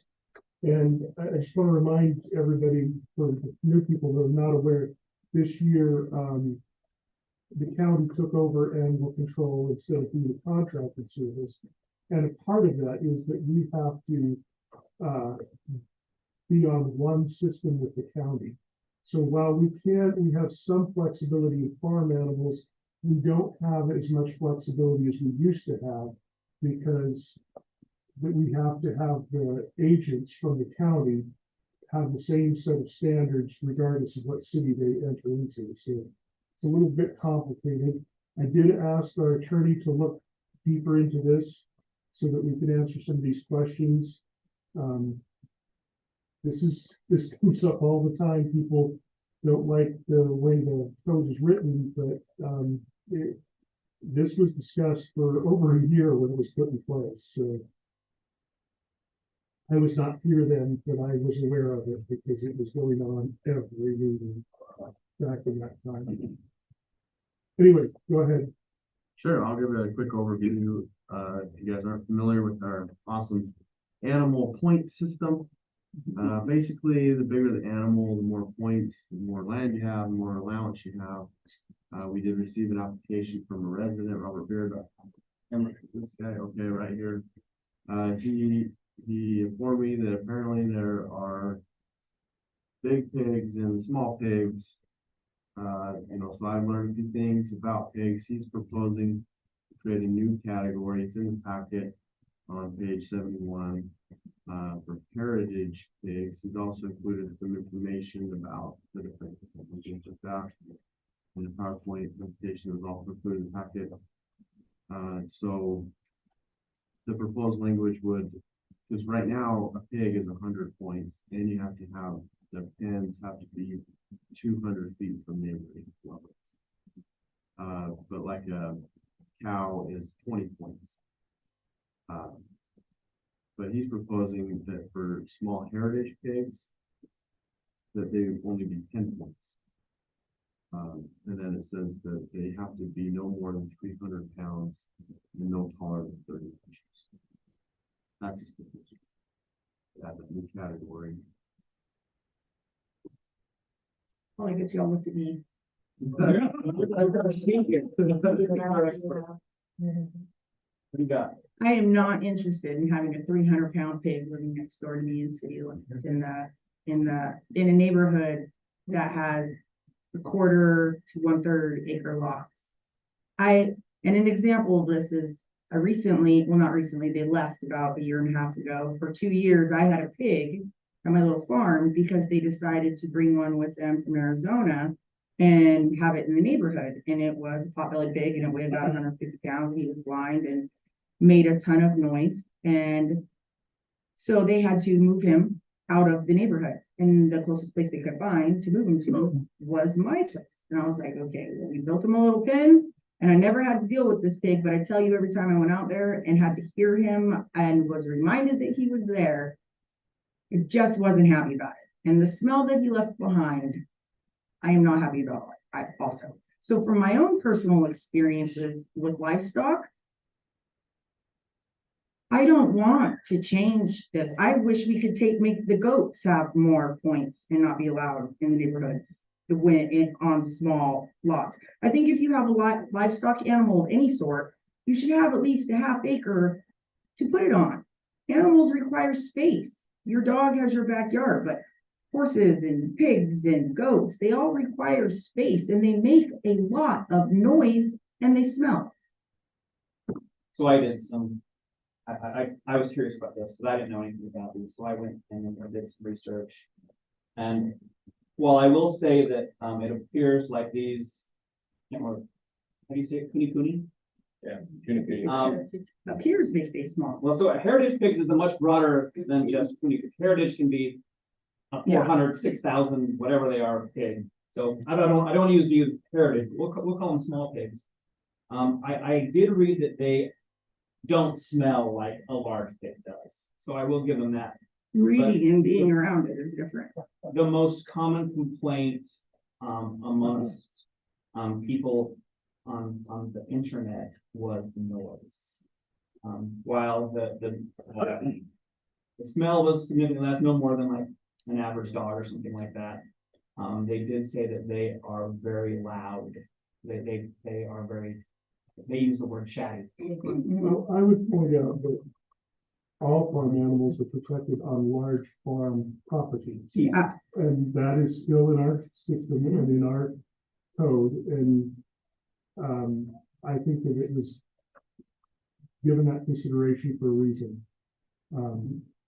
So It was still livestock on farm property. Yeah, that's The it. question is, on a quarter-acre lot, quarter what are we acre. willing to allow? or on a small, on a residential lot, it's different because you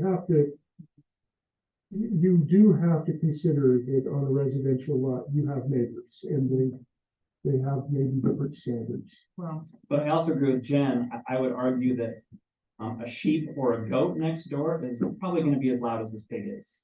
Probably, well, it's, and maybe could be. My neighbor has a couple, you should come and listen to I them. don't want to. You don't want to. Julie, you know, oh, no, that's it. It's just their quarter acre lot. And they're not mini farms. Can you remind me how many points are allocated to a quarter-acre lot? Do you know? Yeah, I didn't include the entire section in the packet, but if you go to our code website, you can see the whole thing. So you can't have farm animals unless you're in an A1 or R1 zone. So it's Correct. not going to be, this is not Not gonna be on applicable quarter to these little small lots. right. You still have You to have to have, be R1. Are we considering medium farm animals? No, medium animals such as sheep or goats. This whole table is farm animals. So you can't have any of these things unless you're in an R1 or A1 zone. So my neighbor shouldn't have those. Yeah, if your neighbor in the quarter acre lot in the not R1 zone has a quarter acre lot, has goats, you could report them to code enforcement. And all the dogs hate Push those back dogs. because you can have chickens on a, You can, Yeah, sure, yeah. there is an exception. They're not there farm is, and They're not considered. I would livestock say now. even ducks and pigeons you can also, but I would and say. any of the fowl you can. For those of you who are new, at least Alright. once a year, we get It's- people who it's- say they need a dozen chickens. Sure. And it has been proven over and over that people do complain if you have more than the allotted amount of chickens. But the question is, how many points, again, going back to the quarter acre, how many points does an average Yeah. quarter acre? I get 40 points for half acre. 40 points for half an acre, 12 points for quarter acre. Well, So I am all for people being able to have things for sustaining them on the side property. Like, so smaller quarter acres, got a lot of backyard gardens and that's relevant and perfect and people are sustaining themselves. And you move to a larger piece to have larger animals to sustain yourself. For food purposes, things like that. These aren't food pigs. These are pets. So they're basically turning livestock animals into pets. So they don't serve a purpose other than being your friend, these type of pigs.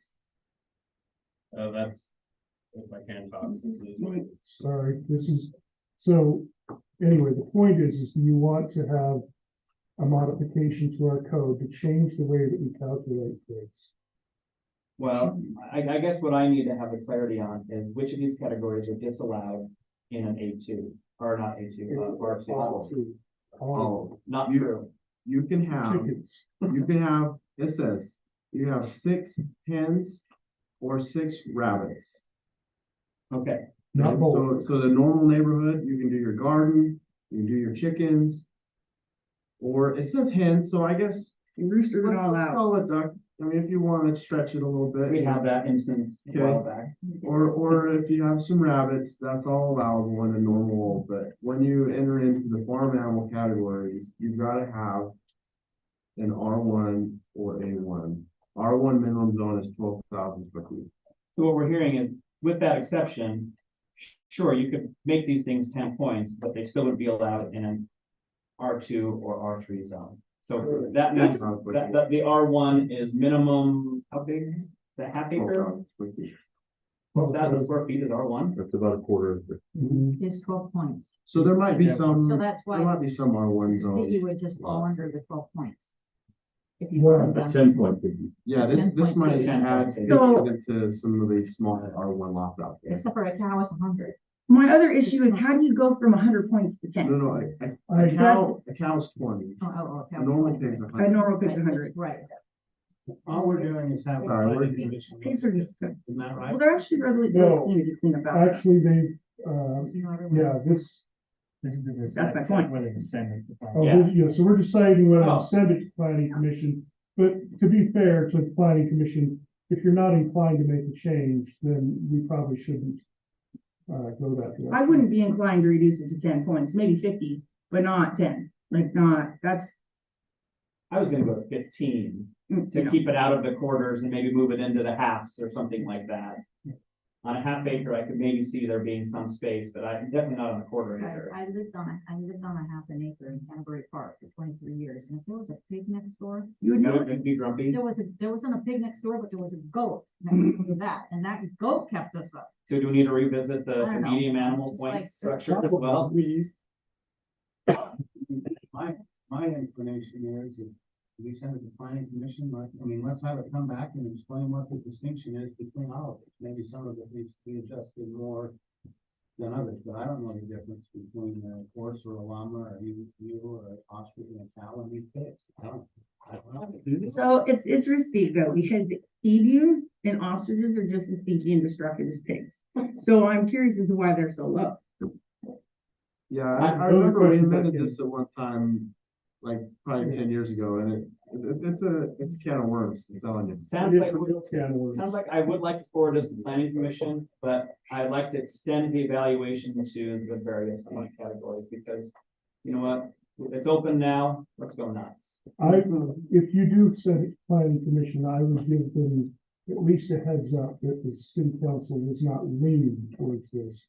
They would have to come up with some ability to explain. Yeah, Keep in mind that you're making decisions for animals without, that needs to be included as a human factor, Yeah, like, because this is, I think a horse or, any of these animals need space to not be miserable And not to make their neighbors. and not to make the neighbors miserable. It's zoning. it is, yeah. You do live in a city, and those laws are meant to prevent some of those nuisances that we have. Okay, so I have at least 2 people saying planning commission. Well, I need at least 3, or it doesn't go to planning commission. Does the Yes, planning no. commission make the final decision? Nope. No, it will come back to us. It comes back to us, but we could be opening a can of worms to reevaluate all. things. exactly. Or we just kill it at the end and say we're not doing it. Or just kill it, yeah. It's an option. That is So- I don't wanna do anything. I don't wanna send it to planning commission. What do you wanna do? I don't want to.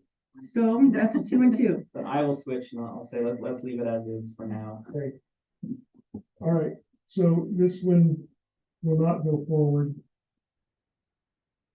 And let's move on to I2, recommendation from planning commission to amend section 10.40 of Syracuse code to add bicycle and electric vehicle parking requirements. This was self-initiated, and we did tell planning commission that we weren't really interested in self-initiated changes, because they got upset when, Some are necessary. well, they're upset with we don't take them serious, but if we didn't need them. So anyway, I think that this is something that can be discussed, but, and we certainly will, but one of the real concerns with, adding this is you're adding mandatory costs for every developer to require electric charging stations on their new product.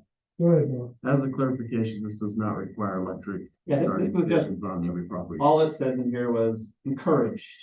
Yeah, does not require, but you're right, it did break It- protocol. Encourage means ignore to a developer. Agree. I mean, Probably, plain and simple, this is a waste of text if all it's gonna, the only teeth is, we wish you would. yeah, so you're right, planning commission be a did threat break to protocol on this, they like to get the nod with you guys, so. And again, if you don't like the electric vehicle recommendation, you could always take that part off, but their recommendation was, to require bicycle parking with every project. And it does cap it, so you don't end up with a sea of bike parking if it's a big project. But the proposed text is in the packet on, page 79. I'd be curious if we have bike parking, if that changes anybody's liability if bike gets stolen. Oh, Yeah, I mean, it's Still one at of the the rules risk, of the, yeah, like at Walmart, when you rent bikes, you lock it up there, it's still at your own risk. Just like your car, yeah, your vehicle.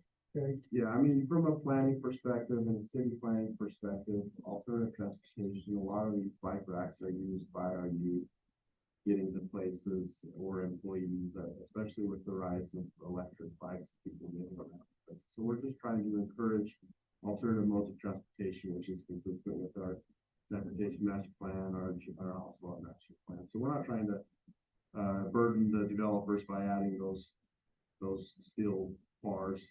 It costs, I don't know, $300-400. I think it's a good addition. I'm in favor of it. The electric vehicle charging, I think encouraged, I agree, it's that there's no teeth there, but I also don't think there needs to be, but I think it's okay to say, we are in support of you putting them in. what if somebody says, if I put them in, we count them as an amenity? Then I'll probably say no. No, count them as a parking spot. I agree with you. I'm throwing it out there because you know that's gonna come with this kind of thing. It's like, oh, but I upgraded to an electric charging station, so count that as my amenity. No, that's still a parking spot. Yep. I'm good with the text as is. I don't think we did it. It was fun trying to figure out the 9 feet and 4 feet. So the two family, like the dwellings, like, is that for apartments? Or, cause like, when they're doing it for houses and things like that, I don't really see how that's, All or for new, like, yeah, it says all new remodeled commercial, industrial, office, and civic. This doesn't apply to a house. you know, I'm looking at the table. Oh, you're looking, no, that's actual parking. Yeah, okay, that's why I'm obviously the moment. Yeah, go to the red text on page 80. Yeah, scroll down to just after the page. Okay, thank Yeah, you. sorry, I did say 70. Okay, so we have 1 for anybody else? For adding this? No, I'm good with it, I like it. I think Anything we it, can do to encourage people. I think it opens up, if people don't, like, we were talking about, I didn't think of that. When that gentleman sent the email, I didn't think of that, people, cause I don't ride a bike to work. Until that one time, my roommate's car was stolen, then I rode my bike to work. And I was like, that makes sense, you know, so. Putting it in there to remind people, yes, people still ride their bikes to work. So say out of sight, out of mind, well, we put it in there, you keep it encouraged, yeah. So I like it. Got it in there. Like, I love that I can go to the library, I can park my bike there, lock it up, and me and my kids go into the library and come back after. Yeah, It's awesome. The third in support of this. I would ride my bike more if there were more Looks places like to we lock have it up. it there. So we'll put this on the next agenda for approval. Because have you noticed driving around the city, there's not really anywhere to park a bike, bicycle? Like after that, you know, yeah. The next is, I3, recommendation from planning commission to amend section 10.40.070. City code to change the driveway and garage standards. We talked about this a little bit, and I think it's long overdue, because You remember the time? You know what I'm already thinking about, right? When I went and measured the roads? Told you so. That picture was very interesting. yeah, so. I'm hearing the general consensus. I think this is long overdue. We have a problem. Yeah, big time. You gotta be able to park in your own driveway, so. Agreed. Anybody disagree? All right, let's just put this on common consent. Can we say we saw this coming though? Yes. We saw this coming, right? I will defer to you if I remember to say. You thought- 'Cause we This do. is the thing. You're absolutely right. Okay, item number 4, is discussion regarding zoning for tattoo parlors and body art establishments. This was brought up, at the last meeting in December with some concern that it is currently not allowed in business park.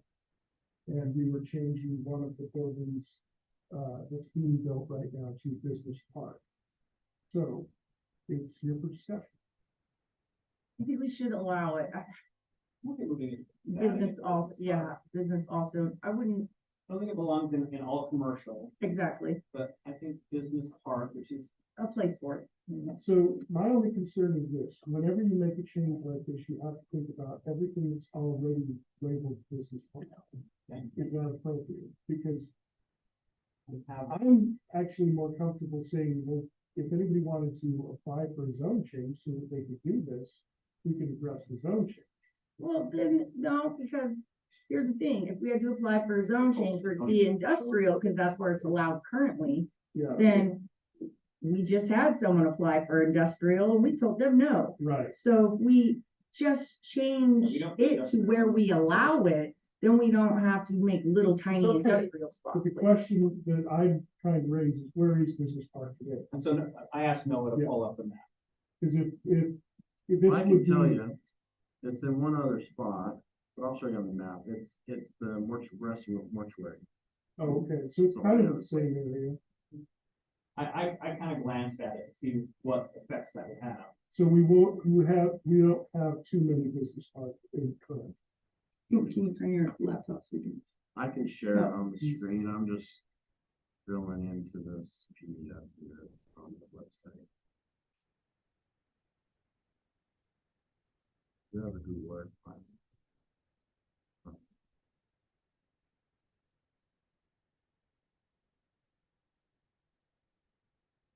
I think the patrons of the mortuary would have the case being, but you know.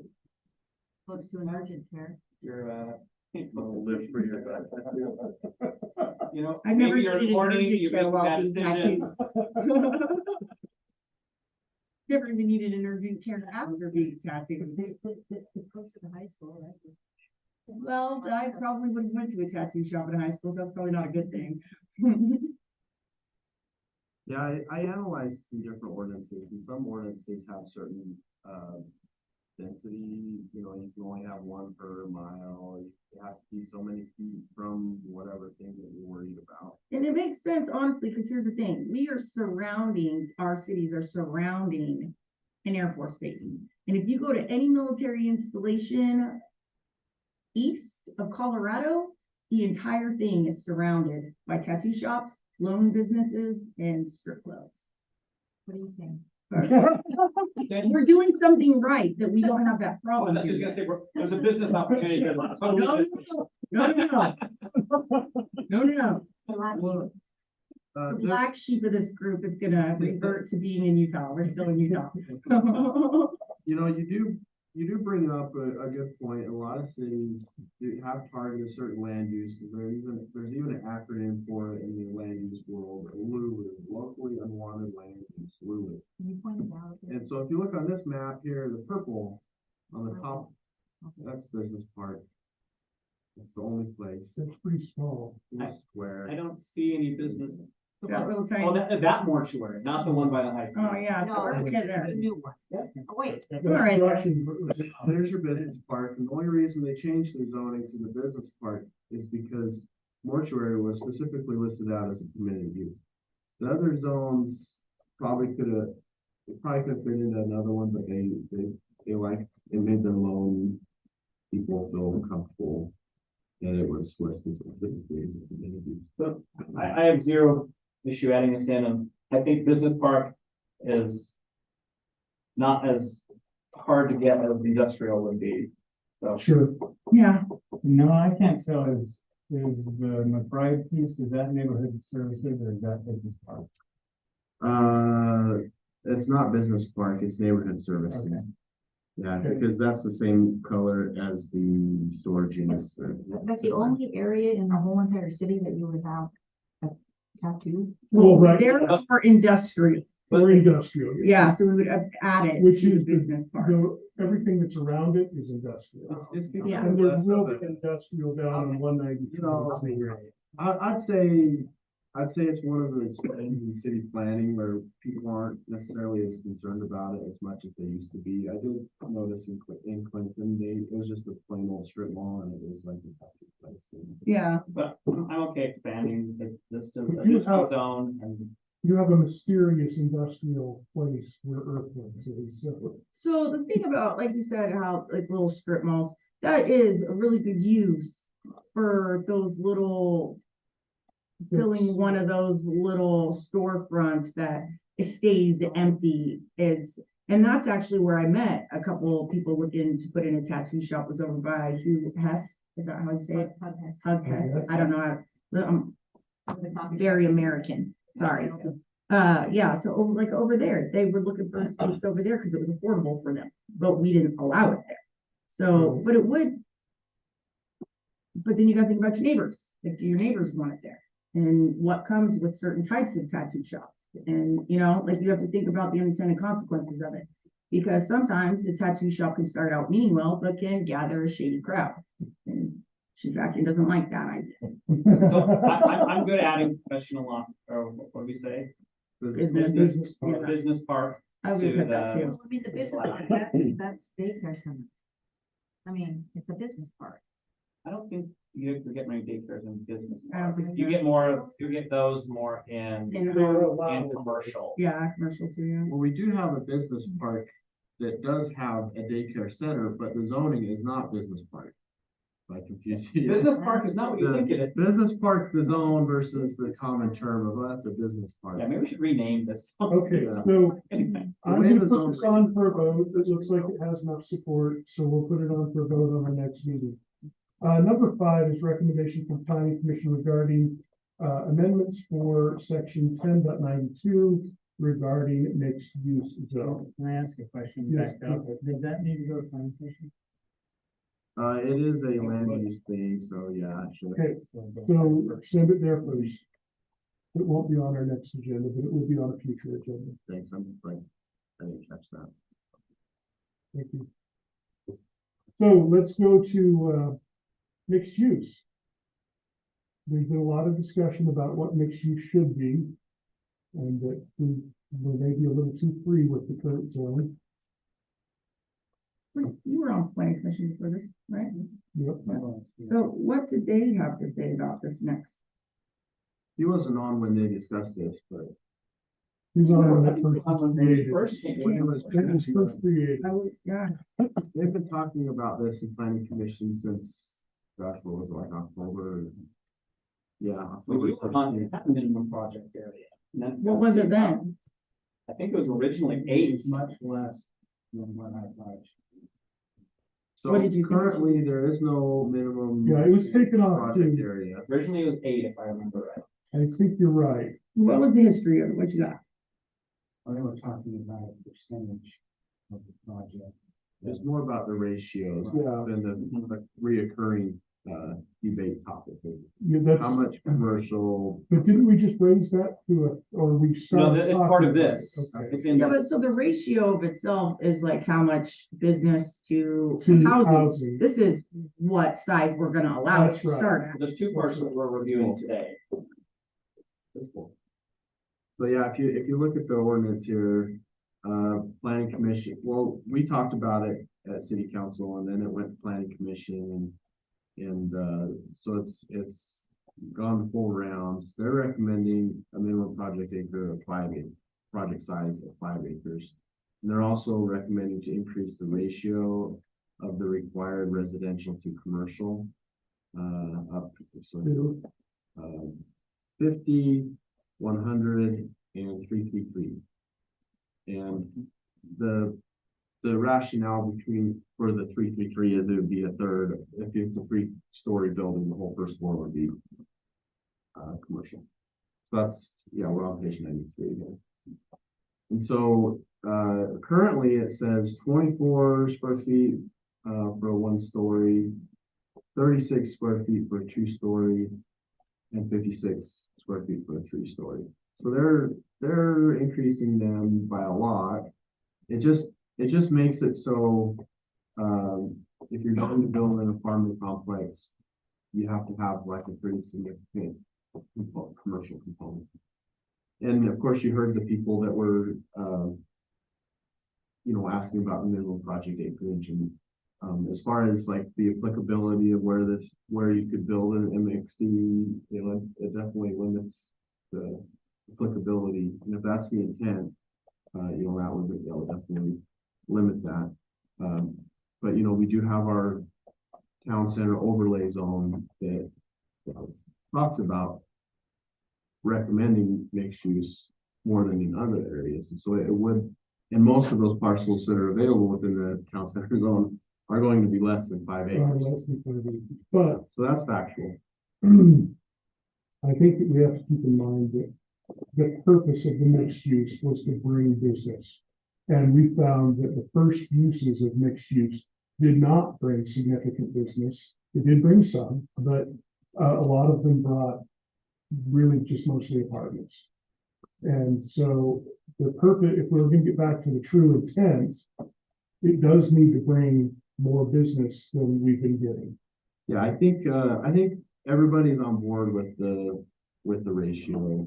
I think most projects can still meet that. And I think the applicability of the 5 acres, it just limits the applicability, which you still have your legislative powers as city council if you do get an application for less than. But planning commission is recommending 5 acres. We used to have PRDs couldn't be less than 5 acres. Actually, they started out when we originally wrote PRDs, couldn't be less than 8. And then it was downgraded to 5, and then it was 3.5. But I don't think that you get, there's some wisdom in the size of the development because certain types of uses, you want to see enough of it that it fits in with something and not just a filler in the corner. Yeah, especially like an apartment complex, if you want to look at like amenities or a swimming pool or whatever, the smaller complexes, there's not enough units to have a central management that's going to, there's not gonna be enough people to spread those costs of pool and some of those work. And quite frankly, when it comes to mixed use, what do we get with a really small apartment complex? You get what, one shop? And I don't think that that's what we're created the zone for, was to get a shop. When we created this to get a collection of shops that might help benefit each other. Not So the land purchaser point of view, and I'm trying to see it from their perspective, because that's what we're supposed to do, right? Sure. But when he was talking about my overview is this, they just want to make sure they can still make money. And this is the way this appears. Like the whole point in putting in extra housing is if your business fails, I'm not going to get stiffed by not being able to still make money off this property. And I feel like that's just what everybody's trying to use this for, as a fail safe in these smaller areas, is I just want to fail safe my income in case the businesses here don't do what we hope that they would do. But I would also like to revert back to what we were just talking about, your thoughts from the original planning commission thought on this. You got experience Well, there. I don't know. I'm asking for yours though. The ratios that were existing, I did not like. And I thought that they were switched when it went to the city council to have a higher ratio of residential versus commercial. So I like this. I don't like the 5 acres. Oh, what do you think it should be? I don't like 5 acres either. I think it should be project specific. I was thinking 8, but I was project specific, so. As I go through this, I know that we put a minimum in because at a certain point, it's not feasible to do mixed use. Like we had that one that came in that was like One building, a half acre, one building, and by the time you count in, we have buffer zones around all these because to protect the residential areas that these sometimes can go into. Like, for example, when he's proposing would be going into your neighborhood. the neighborhood, and admittedly, the people are there, and he's got a really weird shape. I know what he's talking about. But the issue we're into in all of this is we put those buffer zones in, and at a certain point, you have more buffer than you can actually, you end up with a building and a half that's has a shop underneath. Yeah, And if that's all we're after, then great. But again, I thought when we originally talked about this mixed use, the idea was we're using apartments to incentivize commercial. But what's the first few instances, because we had some city council members that just loved the idea and it ended up getting swapped. And what we got was tons of apartments that had like 2 little shops in it and a couple of drive-throughs. And so we have 1,000 apartments and only 2 small business or a few small businesses to show for it. the one that they were planning across the street, and like you said, the size, like plan specific to size. I felt like that one made sense because it was going from business to neighborhood, and then you got this little middle spot that you have a couple businesses on the bottom, a little smoothing up top, and it just kind of flows in towards it, does the transference from it. But over there, and the one these, it's still all fenced off. So it's not like you're going into the neighborhood. It's literally that entire area looks like it's just meant for business. Not, and the spot that he's talking about, I'm like, why would you put people living there? When this whole thing is gonna be intended for businesses and you wanna put people trying to get out of there to get their kids to school on time in the morning, come on. That doesn't seem feasible or And to be reasonable. clear, a lot of these, they're not gonna have a ton of entrances. So Yeah, everybody's coming out especially with one UDOT. place, sharing with. Yeah, with the way UDOT's going right now, shutting off all these entrances into businesses where they're leaving them one, or you gotta go to a side road to get in from a back road to a business complex. So you're not, they don't have so many entrances off the main road. Now they're gonna be, yeah, I agree. What are your thoughts? I agree with that one. So, first of all, I'll speak to the project acreage. I don't know if 5 is the right number, but I don't think going much smaller is going to create a huge amount of, you're not gonna get this suddenly great project because you lowered the size. I will also say that as far as the ratio, I agree that the 3-story is, you gotta get down to that part. I like the fact that it was now a significant portion, whereas before it was a token presence. But I do think the scaling is rather odd because we go from 50 for 1,000 square feet to 100 and then 333. Gotta get penalized for doing 3-story. You do, but I wonder if Well, if you build out, you can only build up, so. agree. I'm just saying, should there be a better scaling? I'm okay if you want to do 50, 153. I'm just saying, no one will ever build 3-story again, and you're only gonna have 2 stories because 2 stories is a way better deal. It really is. Well, I can. And are we trying to incentivize two-story is what I'm saying? Yeah.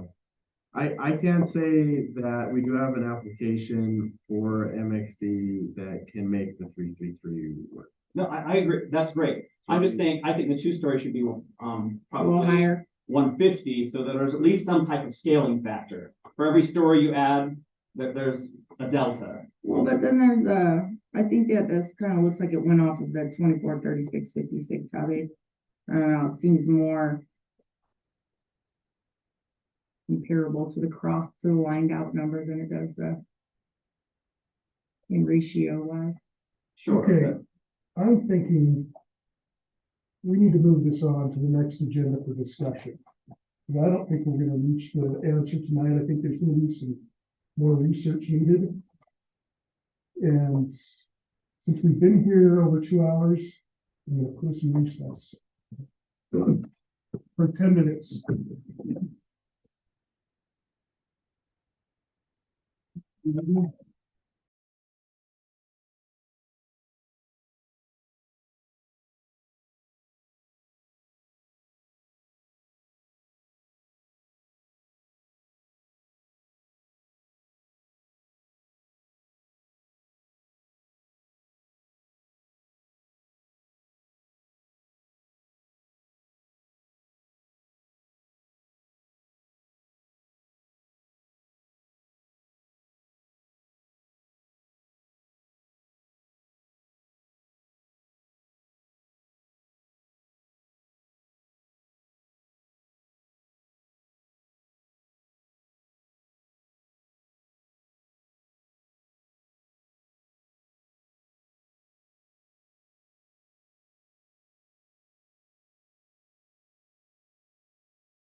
developer here. He's been patiently waiting for a couple hours for it. Sorry, Um, thanks for staying. So he's building the flex industrial off of 193, like you said, and UDOT gracefully allowed us to put a new right in, right out, which previously they said, no, you can't, you can only do the driveways at half mile, and they told us, we'll let you do stretching it a little bit, but we'll let you do the right in, right out, but you gotta do these center medians. And it's just a lot of center median, like usually like in improvements that a developer undergoes is required is proportionate to their development, which usually means that they're to improve the road adjacent to the property. It's a proportionate transaction. But, this, what UDOT's requiring is not only the front of their property, but it's also all the way down the road this way and all the way down the road this way. And having the right in, right out will actually make the property better and easier to lease. Not only for their development of the building, but there's also cross access to the existing buildings. So I think it'll just help the whole development a little bit. I'm concerned that this is a huge expense for, I mean, we didn't assume when this case came up for development that they were ever going to get anything more than the back door entrance. And that's what everybody else on the neighboring properties only has as well. Nobody has the right in, right out. So there is a question in my mind of, is it worth the cost that we're gonna justify for a median for, what is it, quarter of a mile or a mile, half a mile? I mean, it's a long stretch. Yeah, it's just a little under a quarter. They're putting the bill for most of it. They are asking some of the off-site stuff, which comes to be 137,000. And so there's a couple options. The way we usually, if you are interested, there's a couple ways to move forward. I guess the first question is, do we even want to entertain this? But if we do want to, the way we've done it in the past is they can build it and then we send somebody from Public Works out there and inspect it and we reimburse them a big check. Right. Or maybe there's one or two draws while they're under construction. The other way is a little bit less risk. Yeah, it's over time. Once they build their building, they start paying property taxes. That money goes into the RDA and then we return that money. So it's not like no skin off of our teeth as far as the existing budget. One thing I really think about writing write-outs, not that they're always bad, because there's some good uses, but they promote bad actors.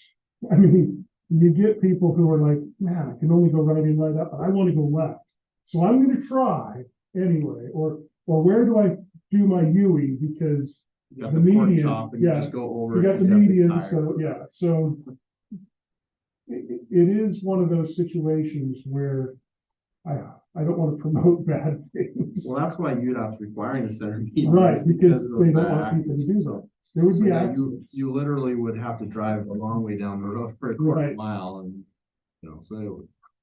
I was just gonna point out, maybe this is, helpful, especially for the new council members, the money that this would come from is from dedicated from the RDA, which is not city money. So this is not money that could be used for other city expenses. It can only be used for things like this. So. But what we have there's done that with this, distinction. to keep in mind. You're is the we- RDA board right now. So what we have done with this particular RDA money is we have helped people, yeah, to incentivize leasing, to get people in and get them up and running. And I'm wondering if that's going to be a need here, because which is going to be more important?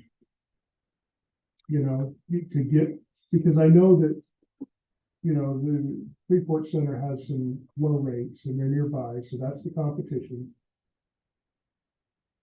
Yeah, the square footage on this project is a lot smaller than the Freeport Center offers or BDO. Like this is more of the plumbers and because this is a flex, so they've got the garage in the back and going. These aren't the really big businesses, but they do have a fourth building that's actually concrete tilt-up building that's a little bit bigger. They've requested this as what they would want. You know, I'm sure that they'd be helpful for any assistance from the RDA, but this is a hurdle that they're encountering to try to get. Fair point, but I think it's worth mentioning that this could prohibit the other. If There's that, other incentives yeah, that could be you used. probably can't afford both, is the point. Yeah, the project area expires in 2028, so there's not a lot of time left. And this, so this is the 193 EDA, and it was created with US Cold Storage. And it actually is somewhat burdened financially because we're paying back the original developer of the subdivision for their roadway and infrastructure investment. And so the balance in this, you know, on this one, but we do have, since the RDA board can look at all of the project areas and can actually borrow from others, there is an option where we could borrow from other RDA project areas, like the 750 West has $1.2 million in it. So that $137,000 could be covered from those other ones, but then they'd have to pay it back. So that's why the option number 2, where they, you know, where it could be paid off of their future building, would be diverted, and when, you know, we wouldn't get the master developer wouldn't be too worried about that one. Ready for our opinion? Yeah, I don't know. All Yeah, right. please. I personally am in favor of this one. I don't know if we can do the full amount, like we've been discussed, and I would be in favor of option 2. But I think anytime we can get entrances into businesses, it increases the value of the land, which is the whole point of the RDA, is to try and increase the value of the land so that it helps pay it forward, if you will, to the future of the city. So I'm in favor of this one. Again, I would want to discuss with you and Steve exactly how much is available and what we can do to help. 0. There is 0 available. That's a good point. As far as lump sum, like I was saying. Oh yeah, lump sum. It's This is for, one of those that everything comes in, we distribute out. Okay, so there is absolutely nothing available else. My understanding on this CDA though is the Mini-Grid is not entitled to that incentive. I don't think that they are the first in line, actually. I think we can actually divert money to other incentives before going to the grid. And so that was our assumption when we approved the tenant improvement program. Yeah. That would have not stolen, but it would have diverted, diverted upstream of Mini-Grid. which is allowed in the contract, I believe. And so I think we can look further into it and verify, you know, we have some different opinions, it sounds like, so. I would like to verify look more that. into this just because I think ins and outs of our projects improves the project. It's a very good point. Does anybody share that? I agree with everything Jordan just said. That's the entire point of it, is to improve the value of the land and help the businesses there. And that, My question would be, what is the value to the city for that $137,400? What is the benefit that It's a good question. it comes back to the city for investing? I understand. I understand it will increase the value of the land, but how will that help the city? We do collect property taxes on that land. Right. Whatever. business that goes in there, So the argument, sales tax and things like that. yeah, the argument that Brett's pointing out is there would have to be an argument that we would get better businesses by having the right in, right out than we could get without it. Right, and that's what I need to Yeah, understand. and is that true? But this just says a lease it to a new business, reportedly landscape architecture. This is just one business. Can we guess what? Maybe. This is maybe a landscape architect business. Maybe. Well, that's the other one. The landscape business is the. But this is gonna be the other one. connecting throughout the whole project, that this will not Okay, end in that one This is the other location. one. This will connect into right, the rest of it. which could be helpful. Yeah. It would be helpful. Yeah. I would like to explore it, but I would need to have that. Okay. I agree with that. Okay, so, what, you want another work session or you want to come Well, back with we the have, details, or- we have, the question has to be answered outside of this meeting on what we can and can't do. So we're gonna pass that assignment to Colin, because can't expect him to answer it off the top of his head. So- Yeah, I mean, in preparation for the meeting, I have discussed this with Steve Yeah. before, and the option number two, it doesn't require a balance to be in the EDA at all. So the question is option number one, you know. We know we can Can do we two. take it? Yeah, Okay. two is without a question. And two is one I recommend. The other limitation of two now, though, is you're running out of time, so 2020. Yeah, Yeah, better build that building. So by the time something gets built, Right. and the tax. Get is break set, ground. you're a year and a half, 2 years down the road. Yeah, move on. Might get 1 year out, or 3 years left. Yeah, I mean, there is a chance that if there's not enough time, so the project, you might get 80, you might get 90, but. You know, If that's what we can afford, But yeah, it's but proportionate. I to do the think investment. we should help as much as we can. Good point. But I'm not willing to bankrupt the FDA to do it. Yep, I think we've, Okay, so seeing that we need more information, I'm gonna move this to the next work session. Because we do have to have an understanding of what we can do. All right, so number I8 is request for redevelopment agency incentive for flex industrial project near Antelope Drive and Bluff Ridge Road.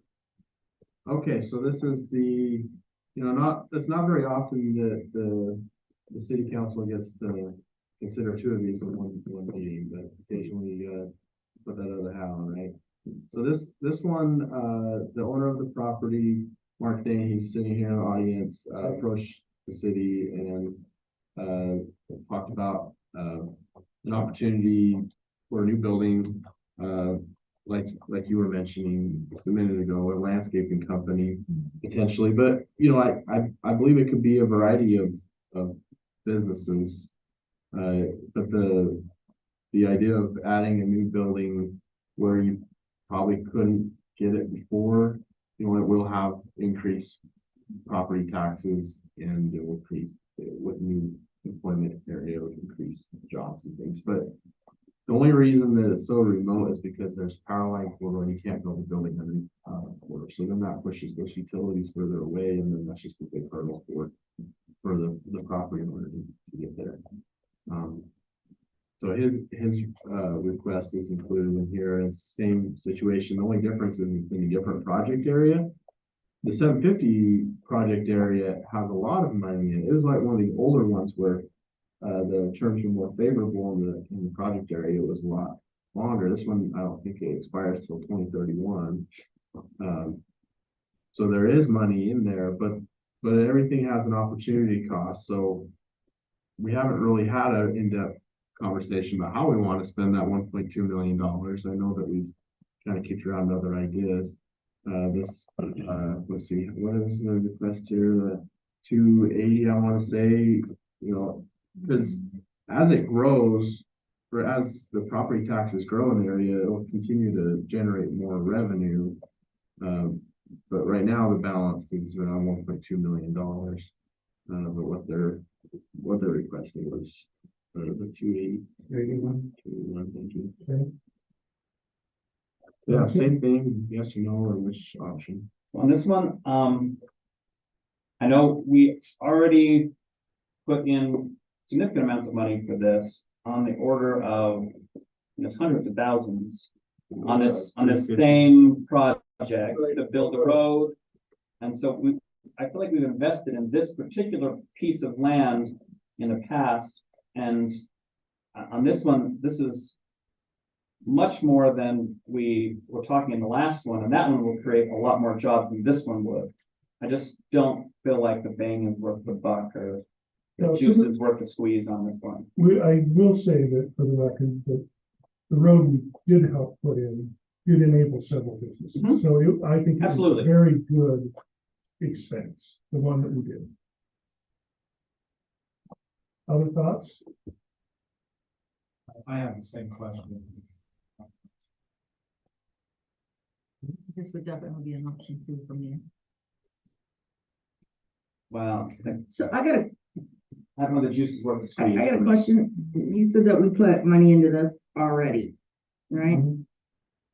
What all have we put money into in this specific project? We built a road through this project so we could build additional buildings.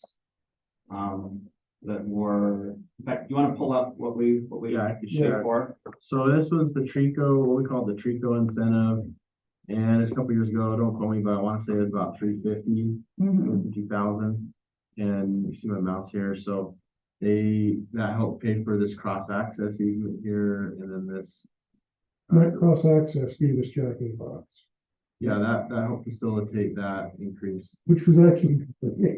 Yeah. Then we built that whole road right And then, there. yeah, because there is a traffic problem here, and so the idea is that people. We all know how I feel about that. Valve out here, so you've got this, this is a flex building, and it's full of multiple businesses, and so there was a definite return on investment. Yeah, I thought that was a good Yeah, use of those that was funds. good. But this one's over here, and so if they don't do anything, I don't know if they'll just keep doing trailers there, it just might be a hurdle that can't be cleared until maybe the property values get more valuable. So basically what this is asking for is to build that road in hopes that that's as That's acceptable. not a road, it's just, we're going to extend How all about the utilities. utilities? Yeah, So basically. power, electric, Mhm. two hundred eighty K to extend electric, sewer, and It's in Water. it's just water, sewer, asphalt, in the conduit and stuff.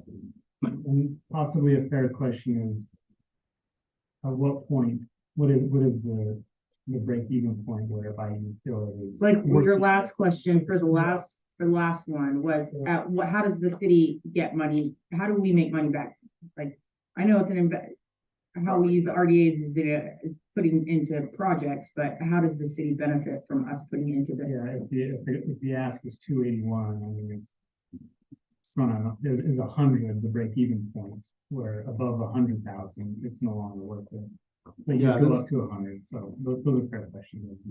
Yeah, I mean, I do that kind of analysis before, like, you can look at an it. ROI on this. Yeah, like, well, not off the cuff, but I could do some research for you, but, I mean, if you look at it's probably gonna be about the same size as that industrial building that I'm highlighting on the map there.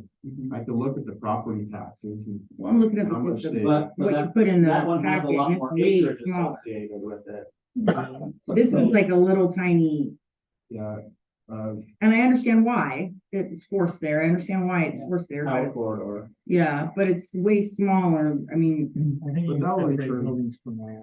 What's that? I think you Yeah. can separate buildings from land on the property. Okay. the county That'd be website, interesting. I could click on whatever comparable property that you sell, and I can figure out how many square feet, we could even find a similar building and reduce it down to property taxes per square foot and then apply it to whatever. It'd be good to understand the ROI. Yes, that would be helpful.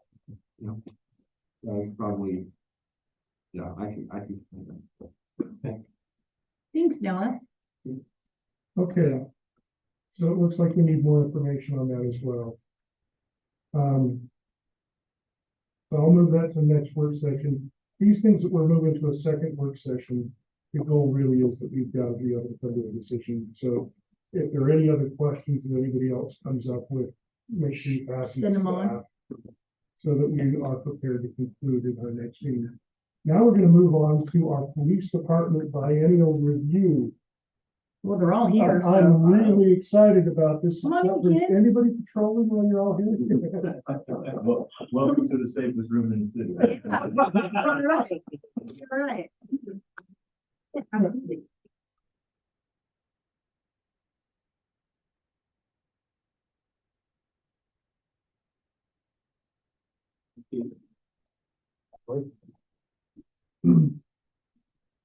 Absolutely. Congratulations, Steve Anderson. Thank you. Thanks for having me.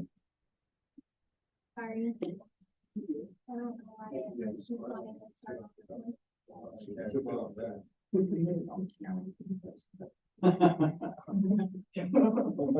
Don't worry.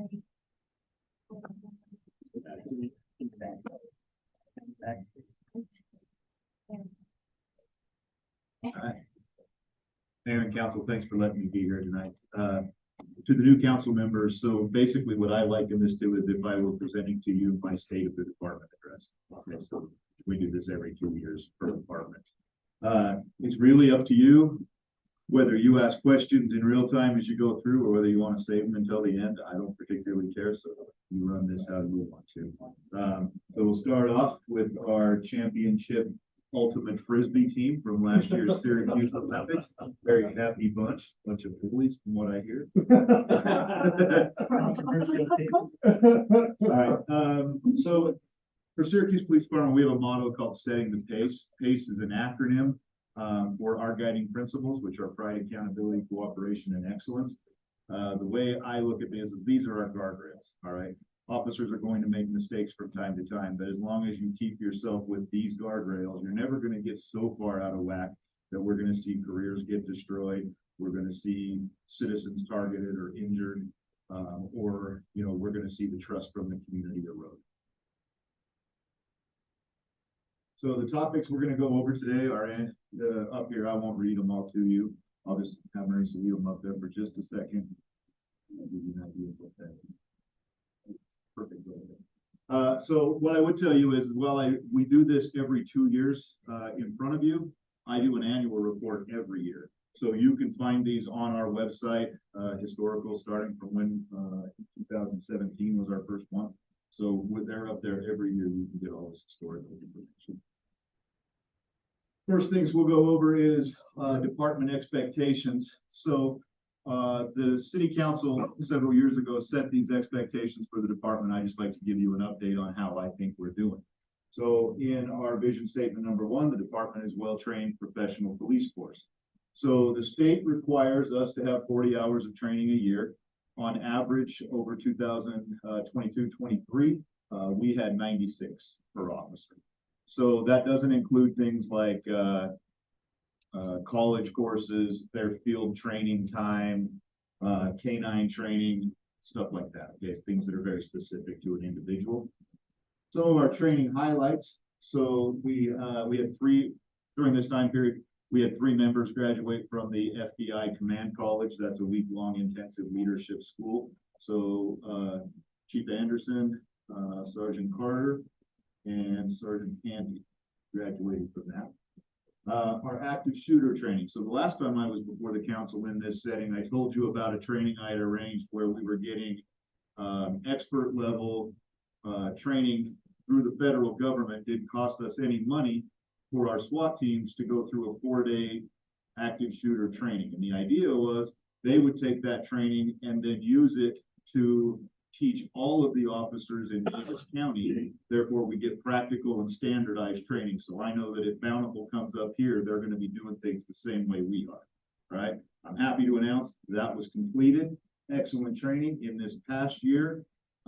We sent half our department through the training, and countywide, we had 12 agencies participate, trained over 250 officers. We'll be started up again this summer with the same kind of thing, just helping to make sure we get all of our officers up to speed. The POU, so this stands for Public Order Unit. On just simple terms, think of this as what you might see as crowd control. All right.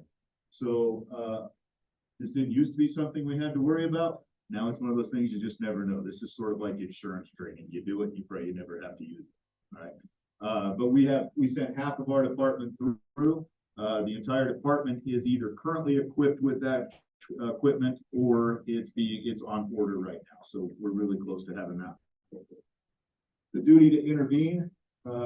So think of this training like we need officers to understand that they have a responsibility to act whenever they see another officer exceeding the bounds. Okay, let's say things like excessive force or unethical behavior. You don't get to be a bystander. You have to intervene. We all saw this happen in the George Floyd situation. Okay, and the idea here is, well, you just have to change that mindset. Okay, make people understand that they have to take action in those situations. Legal but avoidable. This is really a concept of saying, look, we know there are a lot of things we can do in our jobs. Sometimes we have to ask ourselves if we should. Okay. So the whole department went through that. The International Association of Chiefs of Police National Conference. So over this 2-year period, Sergeant Johnson went to the conference in Dallas, and then Chief Anderson and I went to the training in San Diego. We gave fentanyl training to all of our officers. Unfortunately, We're not immune from this. We've seen an uptick in this, especially in 2023, over what we've seen before. This is just a matter of making sure they understand the danger of the thing they're really dealing with.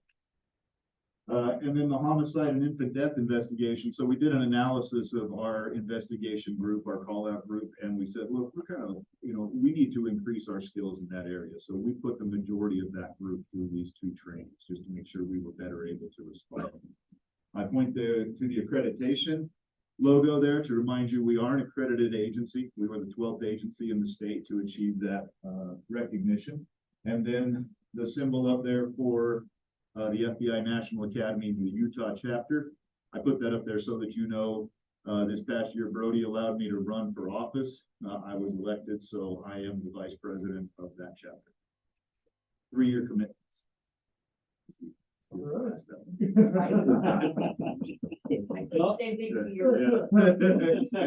That gives me comfort. So our vision statement 2, we are responsive to crime and other community issues. So the first one I'd point to is we have 60% of our sworn members who have valid crisis intervention training. This is training the officers go through. It's a 40-hour training, a big investment in time, but it helps them learn signs of people who are in mental health struggles, helps them develop skills to deal with those problems and interact with them, de-escalation, those sorts of things. I put the asterisk here because this is somewhat in the time that it's due to the time that I'm presenting to you. In February, that number will rise back up to 80%. Okay. In 2003, we partnered with the state's EASY program, which is about eliminating alcohol sales to youth. So this is where we would go out and on like the stores, okay, the ones that would sell beer. Don't think of this like the bowling alley where you would go sit down, but more like Maverick, Walmart, right? And we try and stop them from selling to underage kids. So we started that program in the last quarter of 2023. We went out, we did an educational effort so that everybody knew what the rules were, what we were expecting, went over a lot of those things. As we go into 2024, we'll be doing these efforts every quarter.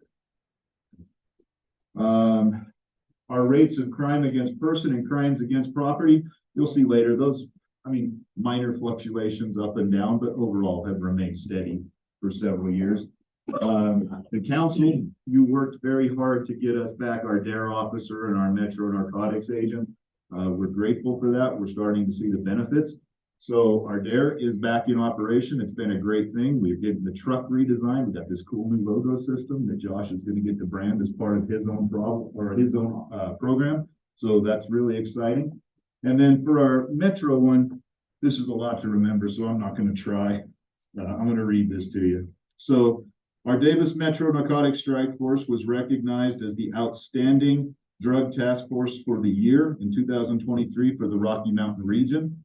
That includes Utah, Colorado, Wyoming, and Montana. Since January of 2023, they targeted 11 drug trafficking organizations along the Wasatch Front, 8 of which were proven to have international ties. During this time, they served 114 search warrants, seized over $205,000 in cash, 78 firearms, 37 pounds of cocaine, over 400,000 fentanyl pills, 74 pounds of heroin, 176 pounds of meth. And they arrested 138 traffickers, and 38 have currently been federally indicted. So those are pretty impressive numbers for that group. And understand, you allow us to put an agent into this task force, which, it does take an officer off the street. But when you look at those numbers, they're hitting, high-level drug trafficking organizations and interrupting their operations, which the byproduct of that means it gets harder and harder for that stuff to filter down into our community. Okay. And then the last one, so you might have driven around our city in the last 2 years and noticed a little bit of construction going on. The biggest thing that we were hearing from residents was speeding and driving through construction zones. So we set out a directive for the patrol officers where we asked them to go out and do traffic enforcement. We gave them specific areas and things we were looking for. We said, go out and do this 3 hours in your shift. We increased our number of traffic citations by 42% over the year before. But the bigger thing to me is that people noticed. We saw feedback on Facebook of people saying, hey, don't drive down 1200 South. I mean, you do something wrong on that, you're going to get nabbed. Okay. They saw it, and we saw a lot of positive comments in return, which was a good thing. Number 3 is that we are courteous and service oriented. So, contrary to what the media and some in political environments may want you to believe, officers do not use force on a daily basis. Force is actually very, very rare. So over the past 4 years, we use force in 0.3% of all of our interactions. Okay. And then in the final 6 months of 2023, our Facebook audience grew by 575 followers with a high interaction rate, all due to Kara, mind you. 576, hold on. Yeah, exactly. Come on, I'm big about the number. And then number 4, Syracuse officers are courteous and respected by the public. So just a few pictures here to show some of the events we did during the year. And then if you'll go to the next one, I'm going to share with you Kara's video of our Cops and Dogs program.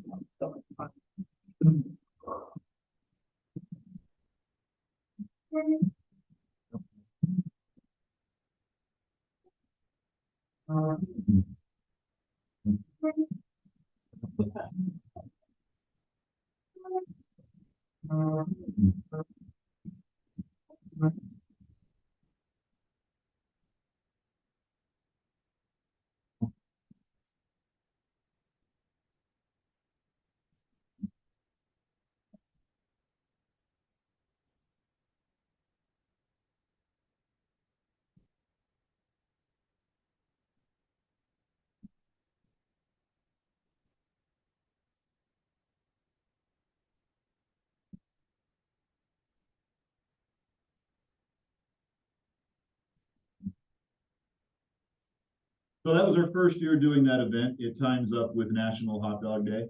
And we went out and just had a great time with everybody at the splash pad. So much fun. Way exceeded what we were thinking was going to happen. I think we bought 250 hot dogs and realized very quickly we had to send people to the store. So over 500 given out.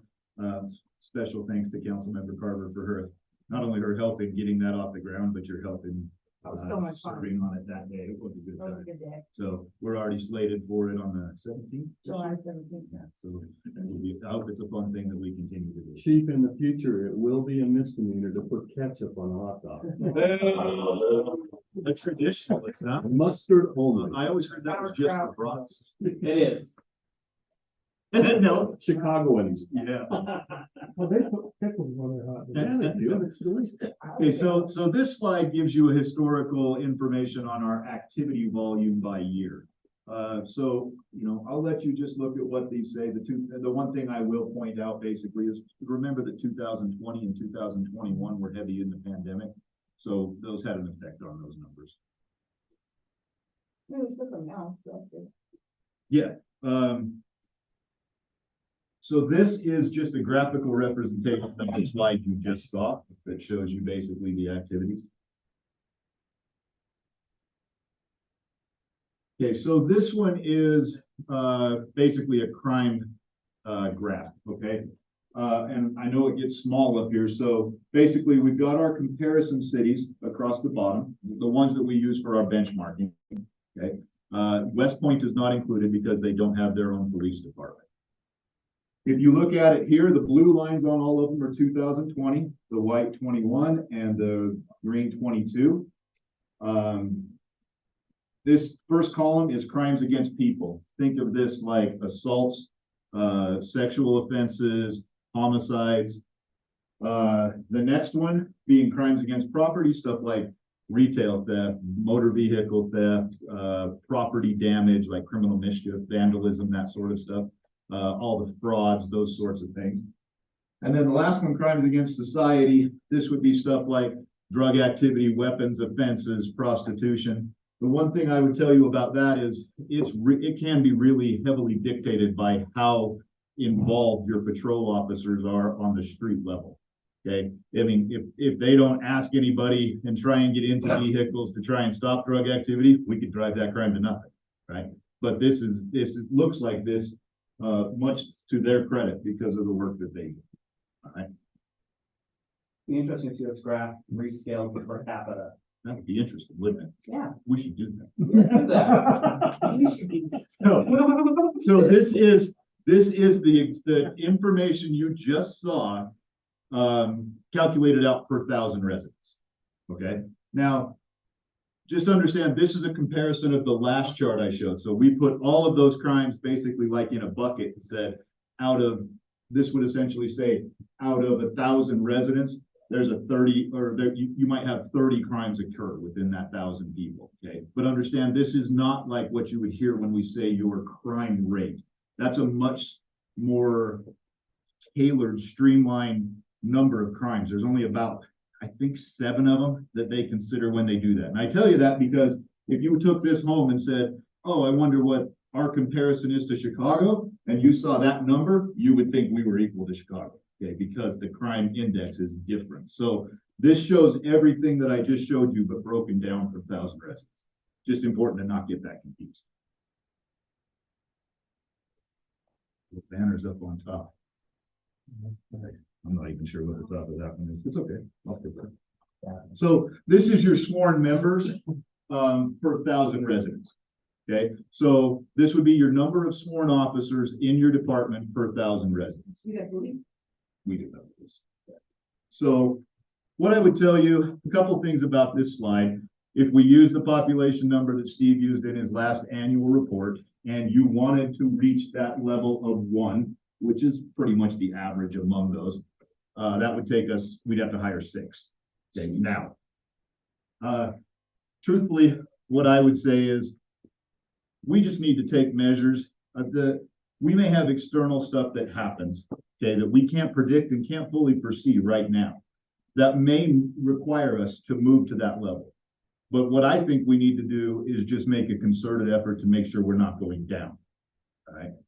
So we've been pretty standard since my time here, about 0.75, 0.8 in that range. So this is pretty consistent. Okay, so this one is a graph that's going to show you a comparison of operations budgets across the city. So don't think things like payroll or benefits or capital stuff like cars. Okay, this is strictly your operations.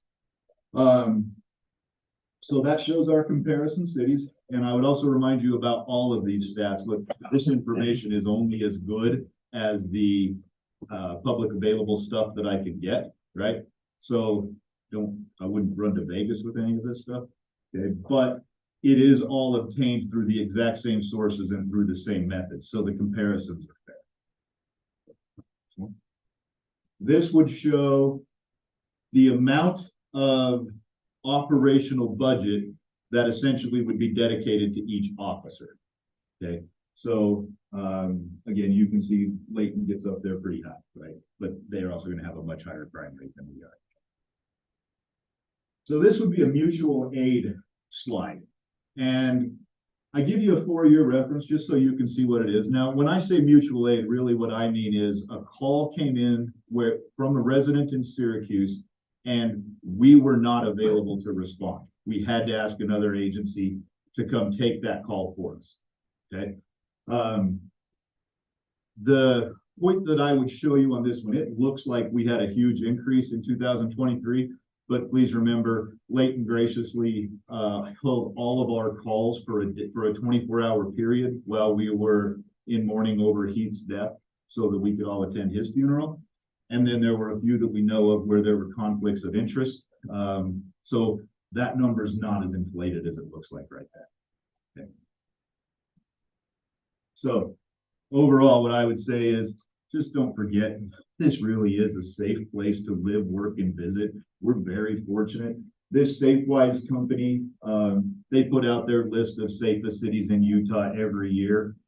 We're always top 10. Quite frankly, I think we're always in the top 5. We made it to number 2 once, so that was kind of nice to beat Kaysville one time.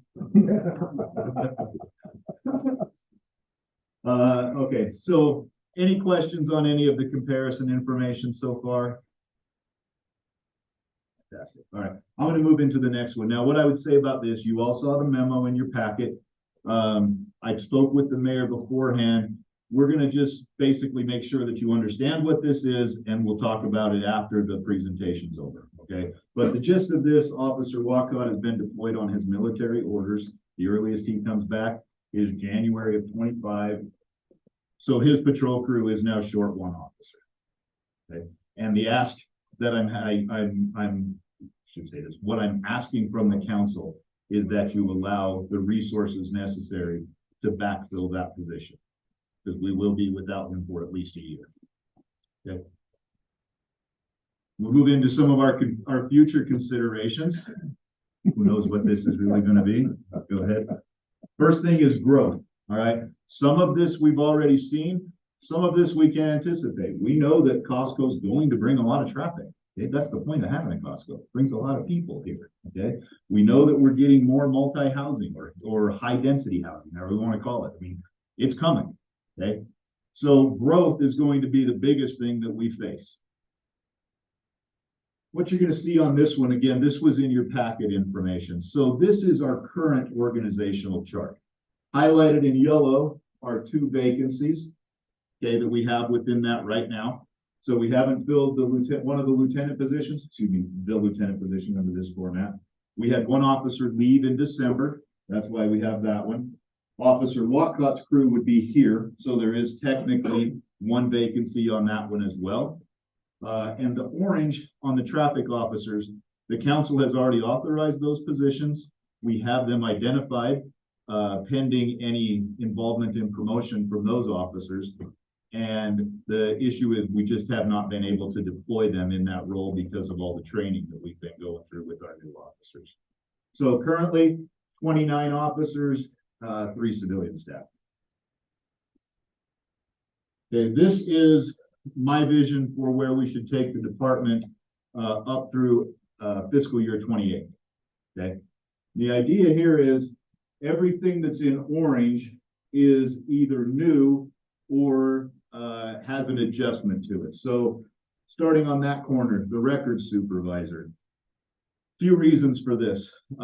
We are receiving more grandma requests than ever. So a grandma request, a government records request. Okay. We had 100 more of those in 2023 than we did in 22.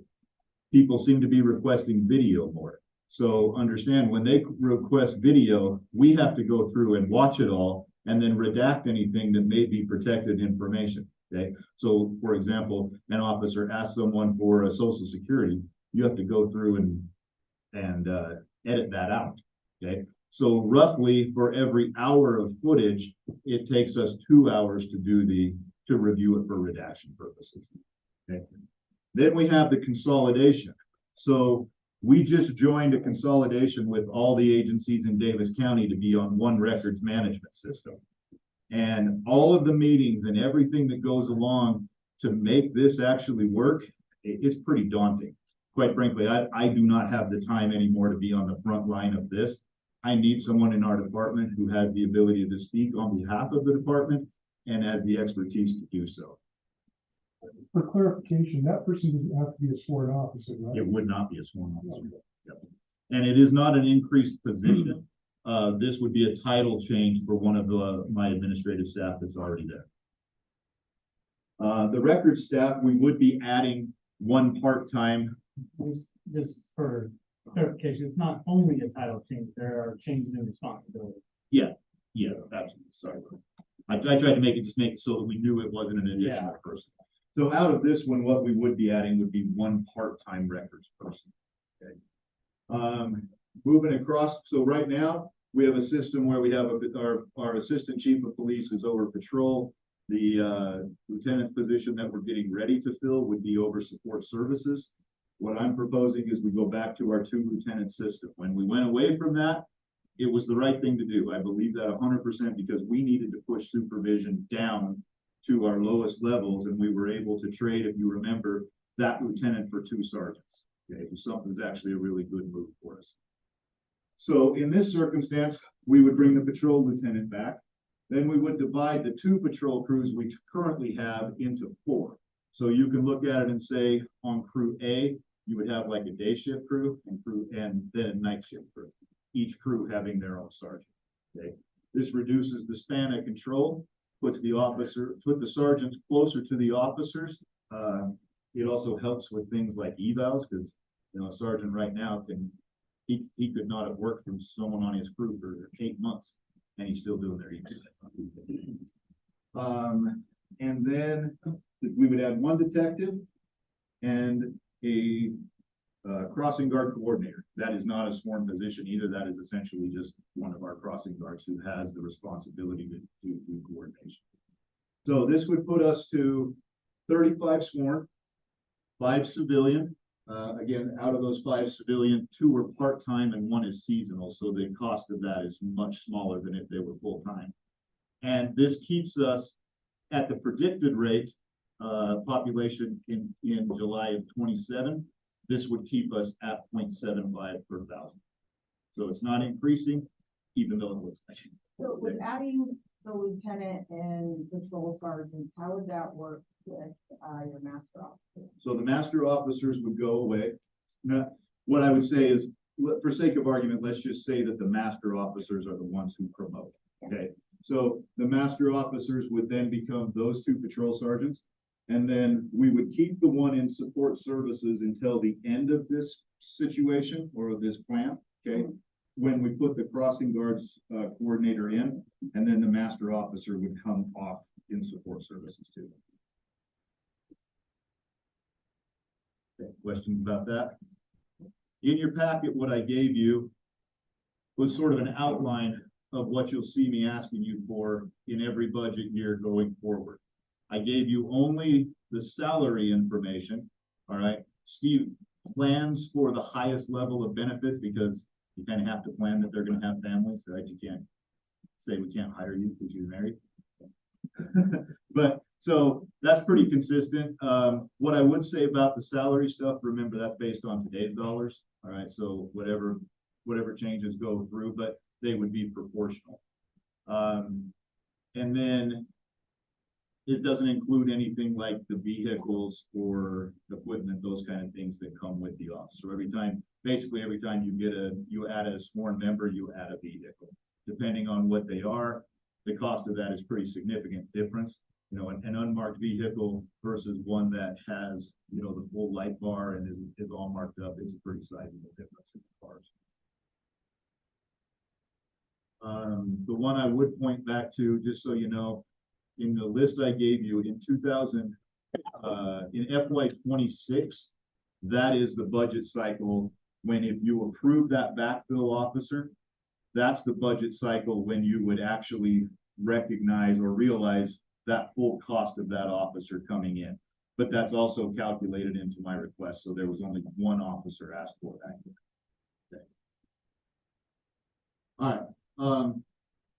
HB 84. So this one is, I'm going to be honest with you, this is kind of hairy on here. I'm not sure to tell you exactly what this is going to be, but I think it's something we need to have a conversation about just so we know it's out there in the weeds. So the idea with this is it creates a school safety and security program in every public, private, and charter elementary and secondary school. All right. It has a lot of coordination and collaboration between state, county, local law enforcement, and the district. There is no money appropriated for this bill, but there will certainly be costs associated with it. And I think it really just comes down to who gets to hold the hot potato last, right? I don't exactly know to tell you what this is going to be. The gist of it is that it requires schools to have a safety person on site the whole time school is in session. So that can be an SRO. That can be what they call in the law as a school safety and security officer. It could be what they call a school guardian. So yes, these are people who would be armed in schools. There are things in the law about training that they have to do, but yeah, they are armed. Or armed security guard, and they have to be on premise the whole time it's in session. Okay, so even if this comes back to us and they say, no municipalities, you have to provide this service, they would still have something they have to do because I can't control if a school resource officer gets sick. Okay, and they would by law have to have that backup feature. So I don't know what to expect from this on our part. I have spoken with the director of security for the district. We went over the outline of what this House bill is. He said that he was going to have a conversation with the superintendent and their attorneys just to evaluate what their role in this was going to be. Let's say worst case scenario, this comes to us much in the same way that we do our current school resource officers. We would have to hire 6 to 7, depending on whether they allow me to count the elementary and the junior high at the Arts Academy as one building. Okay, so the last bit, recruitment and retention. This is going to continue to be a problem for us. It's a problem for every police department, quite frankly. Some of the reasons, there's that continued villainization of the policing profession. That causes an impact to recruitment. Some people just like look at it and say, yeah, I want to serve. Just don't know that I want to have that possibility on my back. Okay. So we have less young people interested in law enforcement, which means we have fewer entry-level candidates. One thing I would tell you, I hope this is a pattern that continues, but we have positioning open for police officer right now, and it's the most candidates I've seen in years in one setting. So that's a good thing. Yeah. We've run into some more background issues that have caused us problems to where you think you've got the officer ready to go, you get through the end of it, you find out something wrong in their background that makes it very hard to pivot. Some of these I think could just be anomalies of what we've seen in the last 2 years. For example, this higher failure rate during our field training program. So a lot of what we saw with this was officers who went through the academy. They did very well. Some of them were the best students, were recognized as the top students in their class. Yet when they came out and actually started doing it in practice, it wasn't what they thought it was going to be. And for the most part, what we saw was they had a really hard time dealing with the potential for danger, to the point where they were just constantly surrounded by this sense that they were in danger, whatever, someone was going to be behind a mailbox to hurt them, kind of thing, right? And so they ended up washing out. This was 3 or 4 of them. So the issue with this is, yeah, that's bad. Yeah, we had to start over, but luckily they found out early that this wasn't for them before they got someone else hurt. We have a limited ability to track lateral hires. This doesn't just mean us. The money stuff is obviously still going up and we're still going to have to compete, but it doesn't feel like it's the crazy wage war it was a few years ago, right? Where you would have big disparities between departments. So usually when we get somebody who's a lateral wanting to come over, what we find is, look, they're looking for a different culture. Sometimes they're running from whatever happens in the other agency, but that has a tendency to wash itself out in the background, which is good. And as I said, the current opening we have is the biggest recruiting group that I've seen in a long time, and by far the biggest number of lateral hires. So we're taking that as a positive. Our officers have been very active in trying to recruit people from other agencies that they see as good fits, and those people seem interested. So this could be good for us. We all know we have an increase in staffing needs. Every department's going to. We have the benchmark information for what I would call our market assessment. The police department's market assessment is coming up this year. And what I would say to the council is, I just ask that you give that the importance that it's needed. All right. We only do it every 2 years. If we get that information wrong, that could have a bad effect on the department. Okay? And therefore on our residents. The last time we did this, we pulled the information out of the HR system that all the cities use. I was able to prove in multiple occasions that the information from that system was wrong.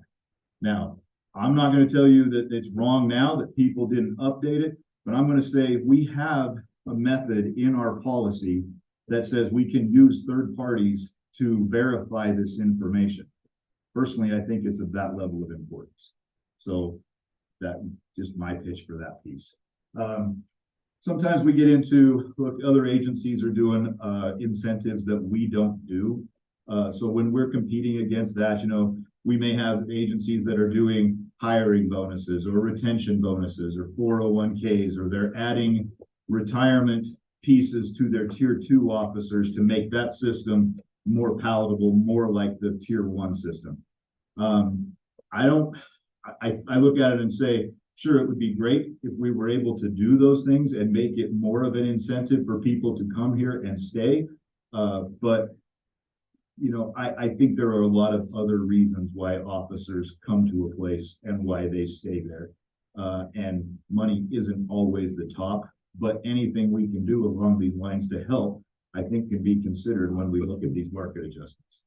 So I'm gonna ask this question just for the record, because we've asked this question before and the answer has come back. It is more important that we get the wage right than that some part of another incentive be matched. So is that still the case? I absolutely think so. I mean, I think most officers look at it and say, look, a 401k addition is great, but these guys, you know, for them, that's 24 years away, right? That date's a long time out. But right now, the money that they get paid, that directly affects their family. So from our lateral officer, and if you know him, you know him. Talking to him about it seems like, and some other officers in other departments, that a lot of these departments that are offering those incentives, it's because the work environment sucks and it's hard for them to keep good cops. So those are the agencies that are offering the big more incentives because they can't get cops to work there. So I just, you know, in the past, the stance has been if we put the majority of the effort into making sure the wage is solid, and by our current policy, if we do get our people in basically the top 2, because we average the top 3. So if we get our people up there, I mean, you can never, we're not the city that can say you'll always be the top paid officer. Absolutely. It's impossible because somebody always tries to outdo us. But if we can get you up at that very top and you feel guaranteed that we're going to try to keep you there, then I'm not worried about, you know, trying to say, hey, there's this little thing out here that you should forget about what we actually pay you. I'm going to give you the golden pony. I do. I mean, personally, I do agree with you, Mayor. I mean, I think that, you know, for officers looking to get into the job, the starting pay and the chance to move up in pay, that's the biggest thing, you know, the chance to know that your pay is comparable to the other agencies around you. I think that's where the biggest piece is. And I don't see you guys a lot, but when I have, you know, most have said the money right now is what means the most, and I'm willing to fight for that. The last piece on this is retirement. So in our agency, by the next time I come talk to you in a deep dive, we will have 5 who are currently or by then will be ready to retire or eligible to retire, excuse me. So out of a 30-person department, that's a pretty high ratio of institutional knowledge getting ready to be able to leave. So But Francis has been ready to retire for how many decades? yeah, I know. Yeah, yeah, he already got it on his mind. We want you all to stay as long as possible. We love you.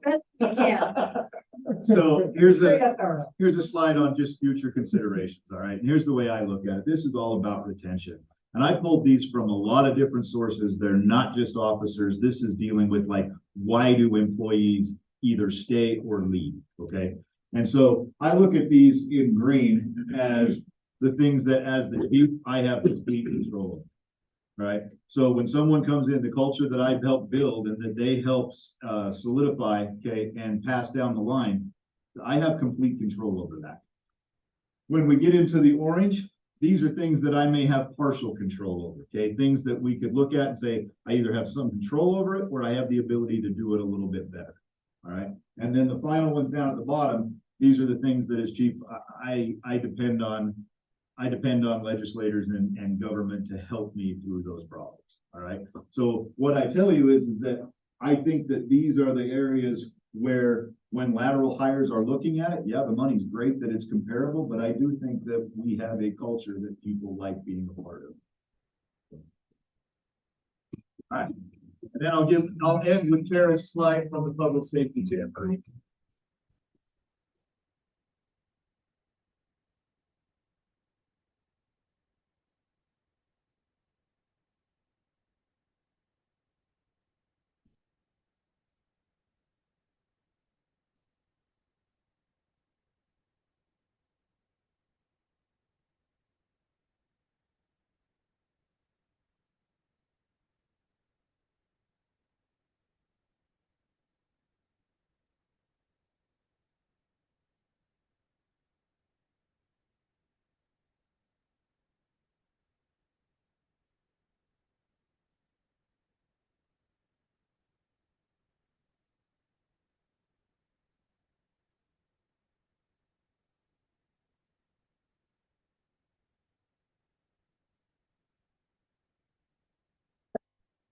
So our second year doing that, as you all know, and I think 10 years from now, we're gonna look back on that and think that was one of the coolest things we built in this city. So, I mean, it just really seemed to take off this last year. So much fun. So, a lot of people. Yeah, which means you think, it just, as word gets out, more of it, and it just keeps building, that's gonna be something we're really, really gonna be proud of here. So, that's all I have for you. Do you have any questions that were saved up through that?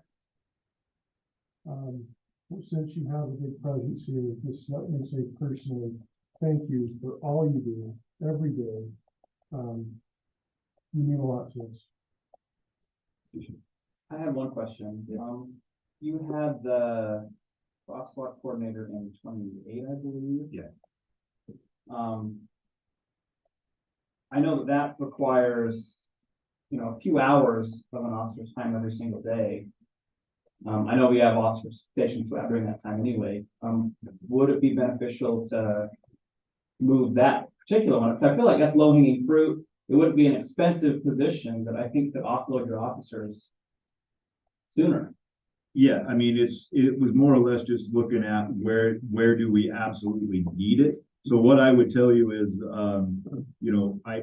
I don't get to deal with our crossing guards all that often, but I go out every year right before Christmas and we bring them hot chocolate. And quite frankly, Erin's doing a great job in that piece right now. And, I think they trust her. I think that she's doing a good job managing the way that that program is run. Yes, you're absolutely right. If we moved on from that, she could have that time freed up within her day. I don't feel like it's overbearing to her at this point. But if that's something you want to look at pushing up, when you see the list that I gave you, and it kind of has that plan, you're going to notice that those budget amounts, I tried to stay fairly consistent, right? So on the both ends of that, the amounts are lower, whereas if you go to the ones in the middle, they're fairly consistent with each other. So that was the reason why. I mean, we may be in a spot, quite frankly, where we look at it and say, hey, that third year we had 2 patrol officers on there, but our detective case is getting such that one of those actually needs to be a detective.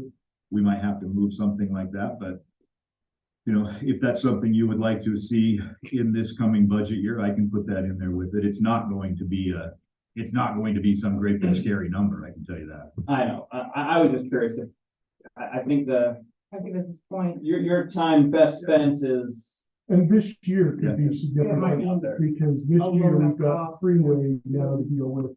So we may have a lot larger staff coming up. Yeah, that we've got the Arts Academy unit. Yeah. So yeah, I can certainly do that. I just like it because it's like, yeah, there's like 6 people right down in that half block,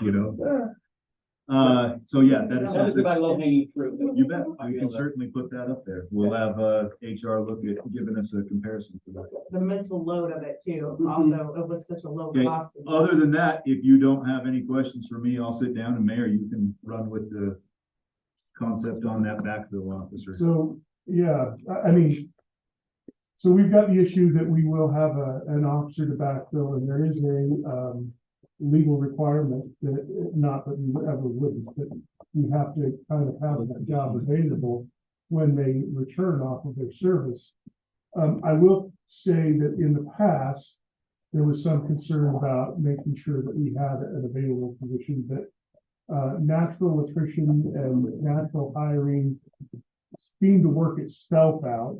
I absolutely feel we should backfill the position. I'm just saying that, you know, if worst case, we have to create something when it gets back, but it's always worked out. I mean, as much as we're growing, we need to add cops anyways. Right. Backfill that position, Retirement. even some that we think is temporary, when he comes back, we'll They'll more be likely able to- leave him as a full-time. So I think it's gonna take care of itself. Yeah. Is what I'm saying, but absolutely fill the position for now, and then we'll deal with when the time comes. If there's any chance that we don't have an opening, we'll certainly take. We need to it. vote. And we'll all I be need to vote here on this, at yeah. that point. So just to, I mean, I don't know that this is Yeah. necessarily splitting hairs, but I just want to make sure we're looking at the way that we do that is to say, look, what we're actually doing is increasing the allotment to the department by one.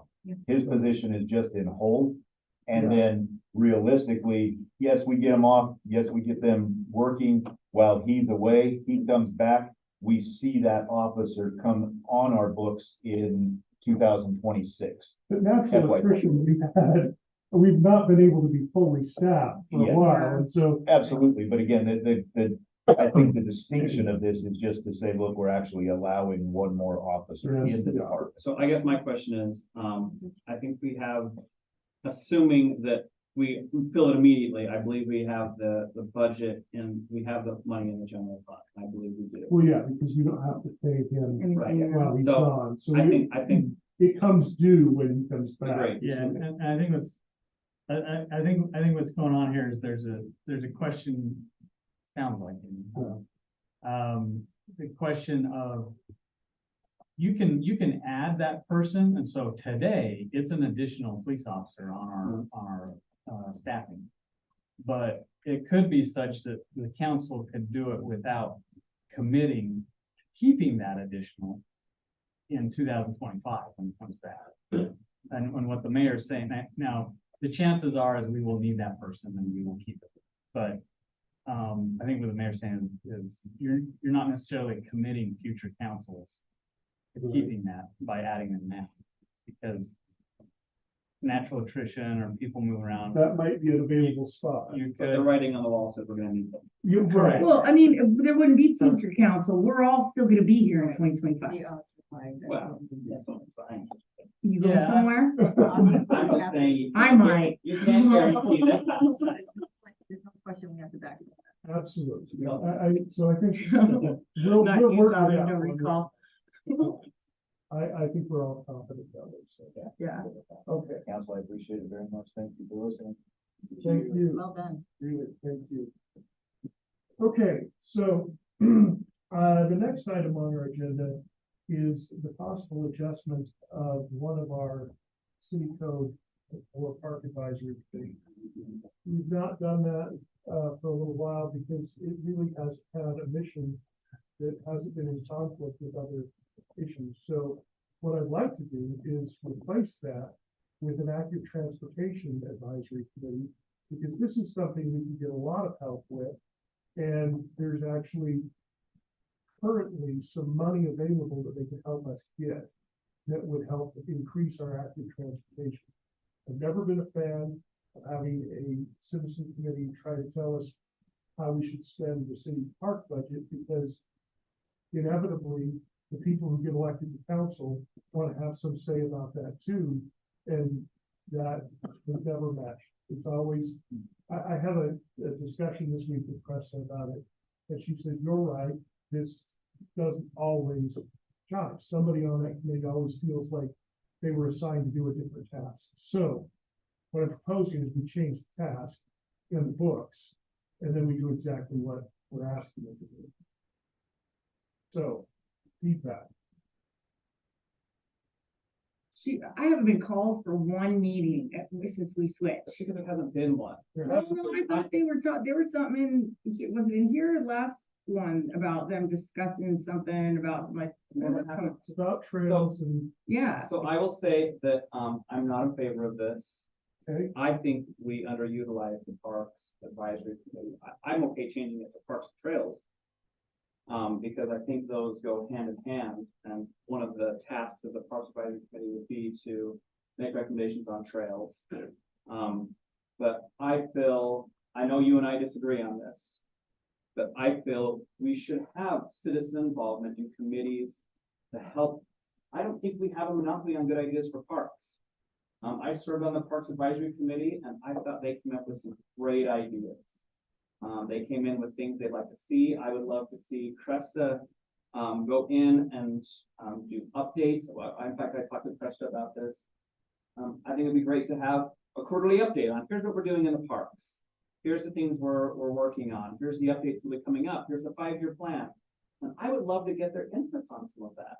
I think we actually had a city council member here who, one of the things, well, now he's mayor, but one of the reasons why he ran is he didn't feel his park was being serviced. And that was one of his items. And so I don't feel like you should have to run for a city council to have your voice heard about parks. So I'm not in favor of this. I am okay adjusting it to include trails as well, because I feel like that falls within the scope. But I feel we as a city are underutilizing this committee, and we should be holding quarterly meetings and where we pull the residents together to discuss parks. I agree with Jordan. I'm agreeing with you a lot today. That's not common, but it works. I agree with Jordan on this. Yeah, for a fair amount. I agree with Jordan on this. Honestly, I mean, being elected to, we have so many other things that we do just in the scope of this job. And we want citizens to voice their opinions and be included and volunteer for things and stuff like that. So why would we limit them in that? I agree with you. I would agree with adding trails to it also. And it kind of already is in the scope. It's not specifically called out. But when I first got on, I was put on the Parks Committee, and we talked about the trail, doing over the Trails Master Plan. I feel like we can specifically identify that as parks and trails. Really loves a good PAT committee. Pat, is that what you said? Parks and trails. Did you just make that up? I did. I like it. I'm good with acronyms. But I do not feel like we should take the people's voice away for parks. And we need to actually increase their voice in this area. I agree.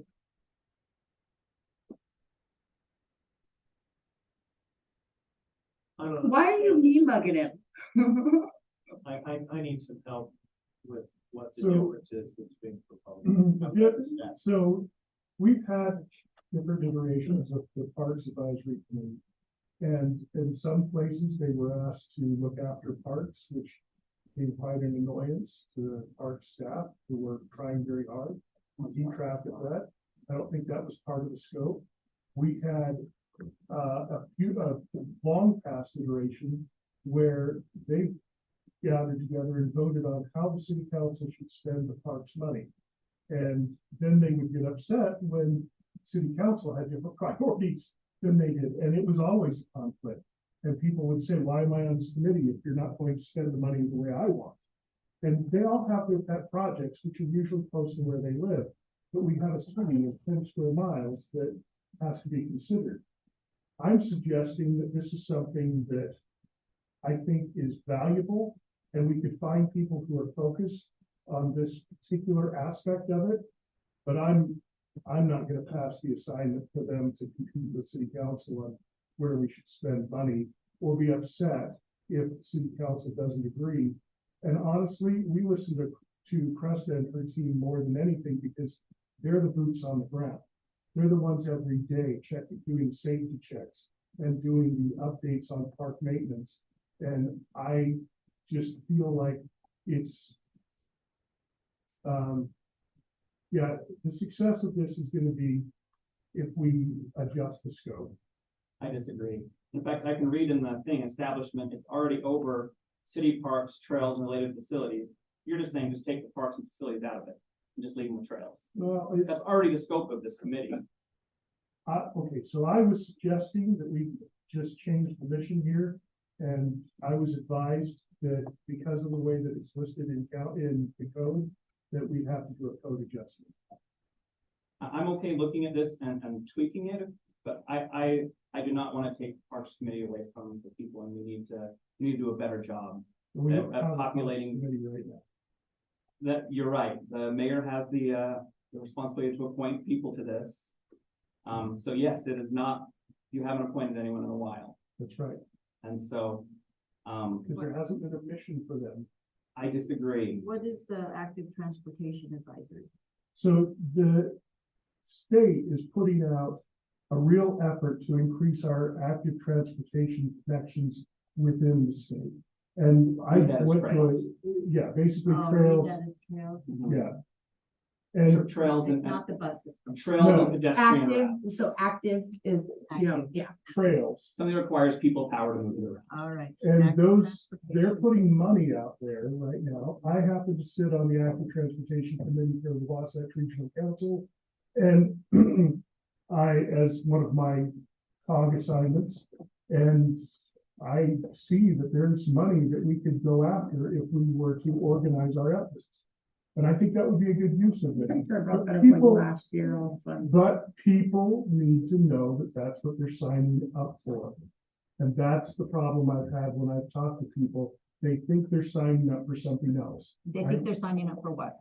They think they're signing up to tell Cresta what recreation programs we should How to have. run and a how they should be pickleball, run. how to run. the Right. pickleball. And how to Maybe we run should them. just fix their confusion. Well, that's been an ongoing issue. So I've been on the Parks Committee for a while and I never saw any of those issues. I don't share your concerns about the Parks Committee. When were you on the Parks Committee Well, then last, we'll- Dave? We will agree to disagree then. Have you, but- were you on the Parks Committee when you were on council? Was. What I would recommend is, I'm okay if we add more mission specifically regarding active transportation, because I agree. That is something we need to focus on. There's a lot of money that we should be going after. This is why last year I came to you and advocated for a member of one of those bodies to be appointed to this committee, and I believe you appointed him. No, we didn't actually finish that. Oh, so I feel like we've dropped the ball a little bit on this, and we You could can do say better. I dropped the ball on this, but You know what? I said we. What ball were you holding? I think we as a council and mayor working together, I think this Parks Committee could be great. I would love the citizens' input on what they want in the parks. Now, I don't feel like they don't become dictating of what we have to do. We make it clear this is an advisory committee, as it says in the name, and we would love your advice. So, I mean, for them, okay, clearing up their confusion, they are an advisory committee, just like planning commission. They advise us on what our final say of certain things are. So if you just kind of explain it to, listen, you don't get to make a final say. This is just what you feel like should happen. And taking that voice from all over different parts of the city, you said they each have Which their is own pet required. projects. which Yeah, is one required. for each Yeah. quarter. yes, but you said they each have their own pet project. And from each one of the city, that's exactly good. So they're each gonna fix the park within their area. Like I agree with George. Jen and I That agree. is the problem. Agree with you, George. We can't always afford that. That's always been an issue, is that But we it's have a line choices. of suggestion. And we You're supposed to have a suggest- 5-year plan that's already voted on by this body. So No you're kind citizen has of, looked at it. And so you said that Krista, we listen to them, and we do. So this advisory committee would be helping Krista to bring that information to us. Yes. So she doesn't have to do it, or that they don't do it all on their own. It's But including the voice of the people. How That's many what people supposed are to in do. this? 7. At least there would be 7. We need to populate it with the people and then have those meetings. So right now, there's no, there's not. but you want something. I do. Well, that's what this From 7 dictates. quadrants. So it's from 4 quadrants with 3 at large. And as part of this, it goes over, it says, hey, here's the things we want them to do. They have terms, so you don't have to reappoint them. But I do feel like committees, getting buy-in from the public on park projects and updating people, so people are like we're doing some stuff over Stoker Park, and everyone always, when is this gonna be done? What's going on here? And I But think this group doesn't help with that. I think this group, if you're doing quarterly updates, it's good to have someone in that area say, oh, let me tell you about that. We just had a big briefing on that at my last committee meeting. And instead of always have the city step in and explain everything, I think it's good to get information out to the public. Well, two say yes. What do you two say? Two agree. Jordan and I agree. What do you Well, guys think? I agree not to, I'm okay rewickering it, but I'm not agree with disbanding the Yeah, parks. I Committee. agree with you. Yeah. What do you guys think? Don't you love getting thrown right into the fire? Baby bird. It doesn't- It's more appropriate. Well, I don't know if is it replacing it or is it refocusing it? Is it- It's refocusing. It's not, it's not replacing. It's getting rid of the parks aspect of it. So their jurisdiction will be trails only. But what if they recommend a trail you don't like? Well, that's why he doesn't have a vote. Well, I feel like that's the same problem. And I'm gonna speak for you, and you can correct me if I'm wrong. Why would you do that? Because I'm going out on a wing here. I think Dave doesn't like it when the committees tell the council how to vote. But I don't see that being different with an active transportation because they're going to say the same thing about trails that parks would say about parks. It's the same problem, just with a different name, if that's the problem, which I don't think it is. How it's utilized is probably the problem. Agree. I think both of these, I have zero issue with active transportation, adding that in to the parks, or if you want to create a separate one, but I don't feel like disbanding the Parks Committee is the right move. Or. Now, this taking is away- our vote, right? Like what we vote on this? Well, there's no vote tonight. There's no Well, I vote. know that, but this is like, we're deciding on what we're doing this, right? Mhm. Okay, I like leaving it the Parks Advisory Committee too and adding trails in. Yeah, I mean, trails is already specifically called out in their scope. It says We can call it Pat. advisory committee to the city council regarding city parks, trails, and related facilities. So under 335.040, duties and responsibilities on page 130. So if that's where you're going, I think you can make those assignments specific to trails and trail development under section C, as it's written already, I agree. which is they can carry out other projects, programs, and activities as requested by city council or the mayor after discussion. at the council meeting. So if you're not limiting what their duties and responsibilities are, you're gonna leave the duties and responsibilities as they already are, and you're only gonna assign something new. You can do that in the existing ordinance. Agreed. Without changing anything. But But if you're refocusing and changing their duties and responsibilities, then you gotta amend the ordinance. I don't feel we need to do that. I would like to request that we populate this committee and have at least quarterly meetings with them. I agree with Jordan. I'm sorry, so there was so we haven't had a committee in how long? We have a committee, just no one's been appointed to it in quite some time. And the mayor makes the appointments to the committee. And if I'm not mistaken, there might be people who are still I think on their term. I don't know. if all I'm of sure them their have- terms are probably ended by now. all of them. Everybody's, I couldn't remember. Hey, well, it's a new year, Dave. The New year, new you. It's a new. Okay, so we're not gonna revise that ordinance and we will move on to council assignments. So in group A, we have, these are the school point of contacts that we ask everybody to take, two of these, and usually the one that does Syracuse Arts, because it has 3 campuses, that counts as 2, and then everybody is even. Paul did tell me that he would like to remain with Bluff Ridge Elementary, because that's where his kids go. Who would like to take Buffalo Point? Whatever. Okay, Jen, So I'm currently on Syracuse Elementary. I'd like to continue with that one. okay, And so I can do either the I junior. prefer to give everybody the first choice before I give people their second choice. There. The Clearfield High School was Lisa, so she's not here, so somebody has to pick that up. Anyone interested? Yeah, I'll do that. Okay. We will take the representative to Clearfield High School, and they do have an active, community council. So Often the best way to be the liaison is to go to community council meetings.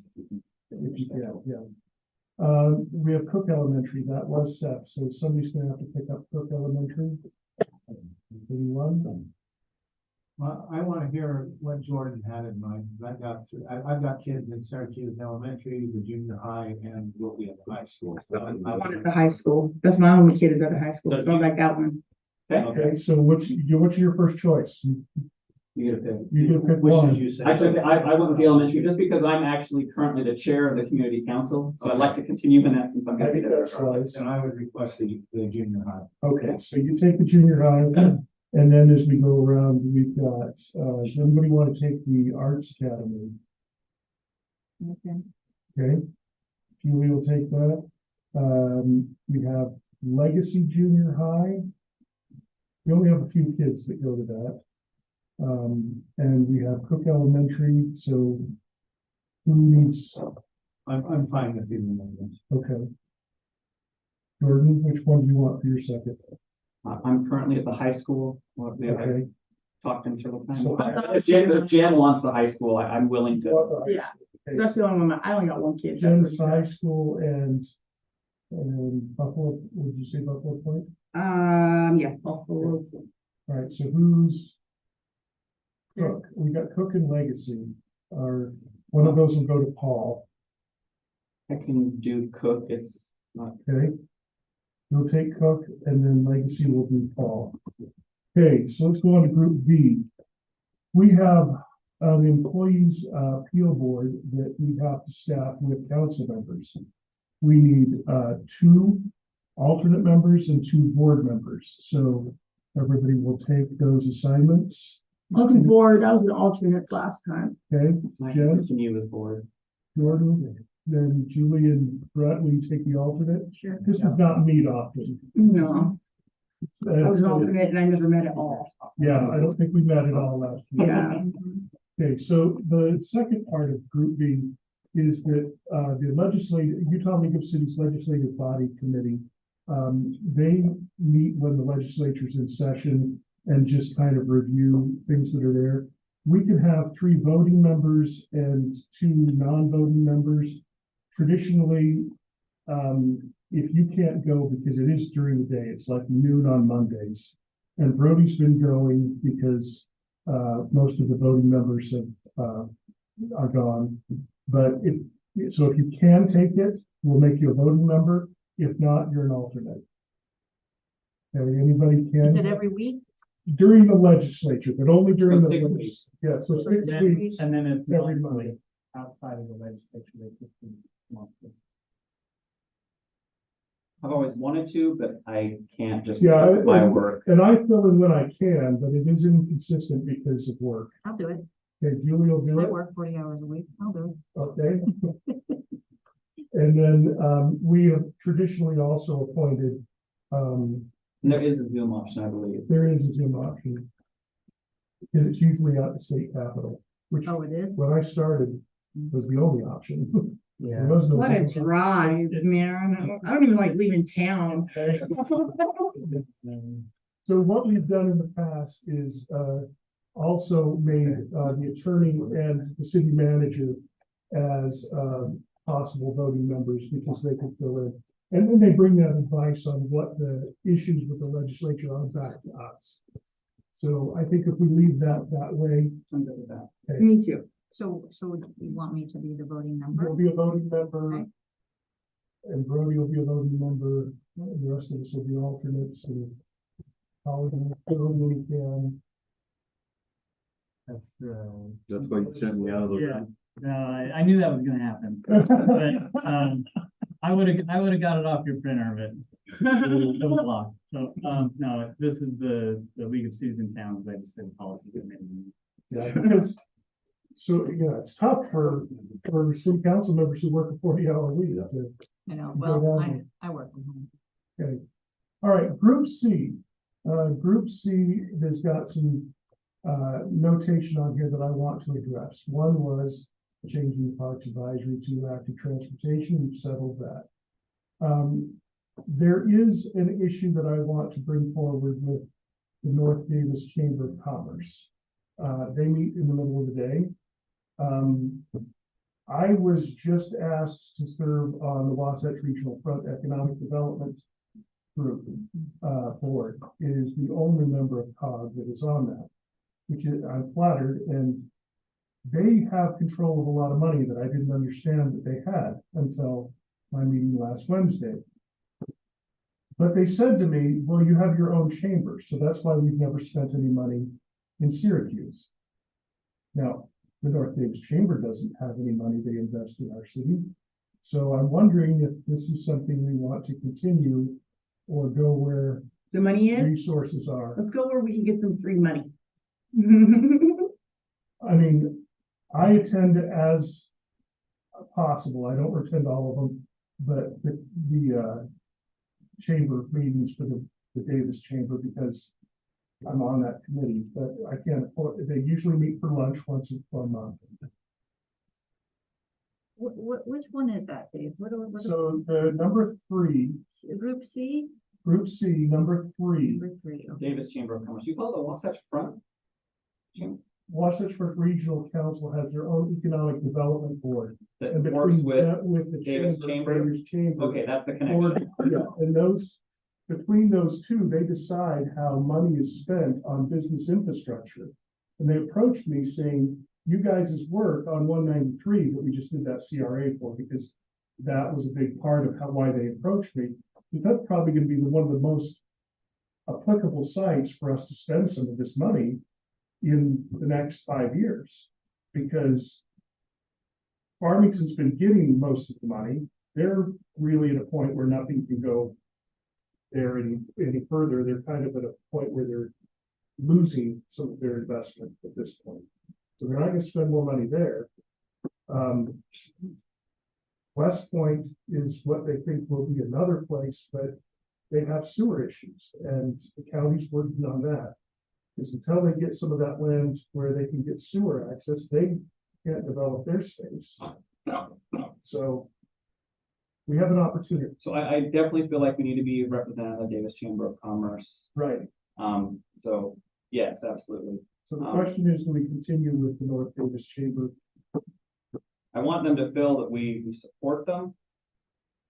But I don't know that we, yeah, but I would still like to continue working with them, but yeah, I don't know if we have to assign a council member to be at every single one of their If meetings. I think they would understand, like, we give the perception that our loyalty is there and not to the Davis Chamber, I think we need to say we're part of the Davis Chamber, and these are also a group that is a benefactor in our.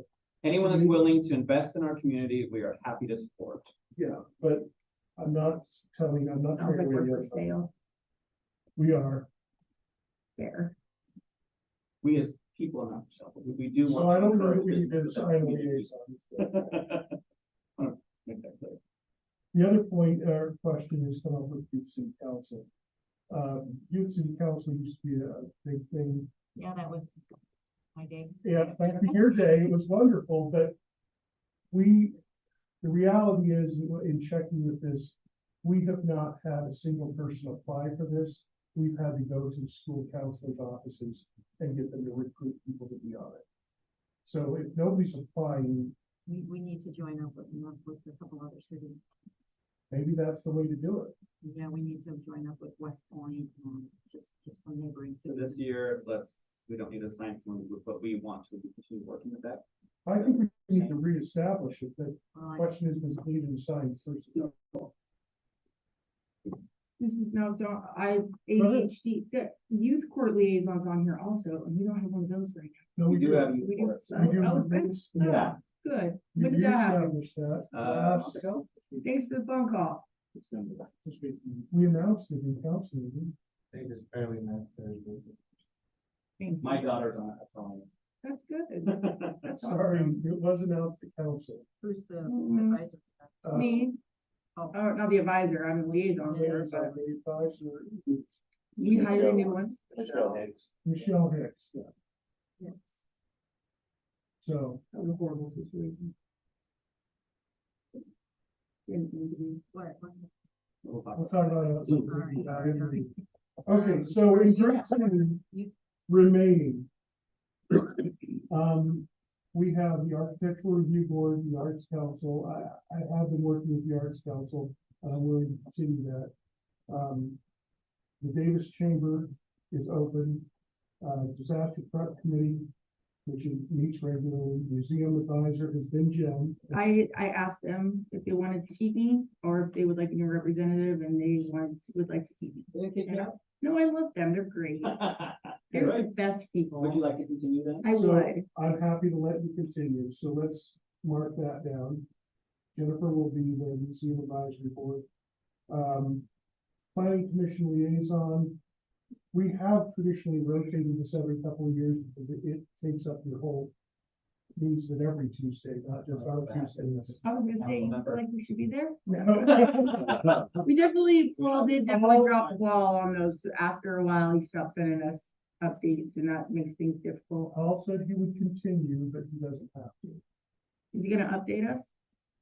I can't answer for him on that. I said we're doing this tonight, but he called me to say he wouldn't be here. I said, is there anything in particular? He said, I'm willing to stay where I'm at, but I don't have to. I would like that if you continue, again, I wish you were here, but the only thing I would like is it's, He'll watch this meeting. I would like to get counsel. Paul? Update I us. to continue, but we would love an email telling us what happened. I've taken up watching them all just because I don't know what's happening in that. Okay, I think the ordinance says that the chair of the planning commission should provide us. I think it does. Does it? Good on you for telling us Really? back. Yeah, I don't I've know never if dug it is into the that. liaison. Job. It's actually. Maybe we I should think look you that had a up. liaison. It's that been a- took I up don't on think you were the last chair. That was that did Seth. things It like was that. Seth. That's why Seth is so detailed. He just had everything on It point might have there. been, It was Corinne before that. Tradition. Well, there was, Chris did you a know, great job. it was Mike before that, he never said anything, but then Corinne came in and she like wrote down every single person's comment, and so Kept she minutes. set a pattern, I and would, Steph followed up. Followed it, yeah. I would like a summary, and if that is someone's responsibility, that doesn't have to be city council reporting on the planning commission. If there is a chair, I guess let's look into that, Okay, but Paul So- will, I think Paul doesn't. let's go through these Cover that real as well. quick and see, architectural review board, is there somebody who would like to be the advisor for that? I can do it. Okay, Brett will take that one. That's definitely you go. Anybody have a problem with me continuing to be the arts council liaison? Okay, so I'll continue with that. Davis Chamber of Commerce liaison. I will often go to that, but is there anybody who would like to take that? When do they meet? They usually meet on a Wednesday for lunch. And I don't remember which Wednesday I'll get you on their email list, because that's how I keep up with it. And I'll do it unless somebody else wants to. Okay? Put Brett on that. I would like the disaster preparedness committee and the Parks Advisory Committee. I know you have the Parks Advisory Committee. No, I would actually like the Syracuse guidance. Okay? Don't judge me. No, she's fighting it. Sorry, I called it. In 2 years, you can have it. All right, well. I do need somebody to be on North James Communities Care. The cops and dogs is my idea, thank you. Okay. Would you like to do the It was CPC? our idea. Julie, could you do that? So they're the ones that put on the illumination event. He was so offended. I don't know if you've been to that. They, they meet once a month. I'll have to get, and often it's here. I'll get you the schedule. I'll get you in touch with you. And that is, I think, the vice He's now the chair, treasurer. the treasurer, and Mike Gailey is also on there. So you've got a lot of Yeah, they're city folk great, that'll be yeah. there with you. For Syracuse pageant? No, sorry, No. I'm talking about the Oh, yeah. the CTC. I mean, they'll all probably be there too. We all go. So does that mean you're not gonna do the court liaison? I'd rather not. My mental capacity just needs to be a little shrunk these days. Okay.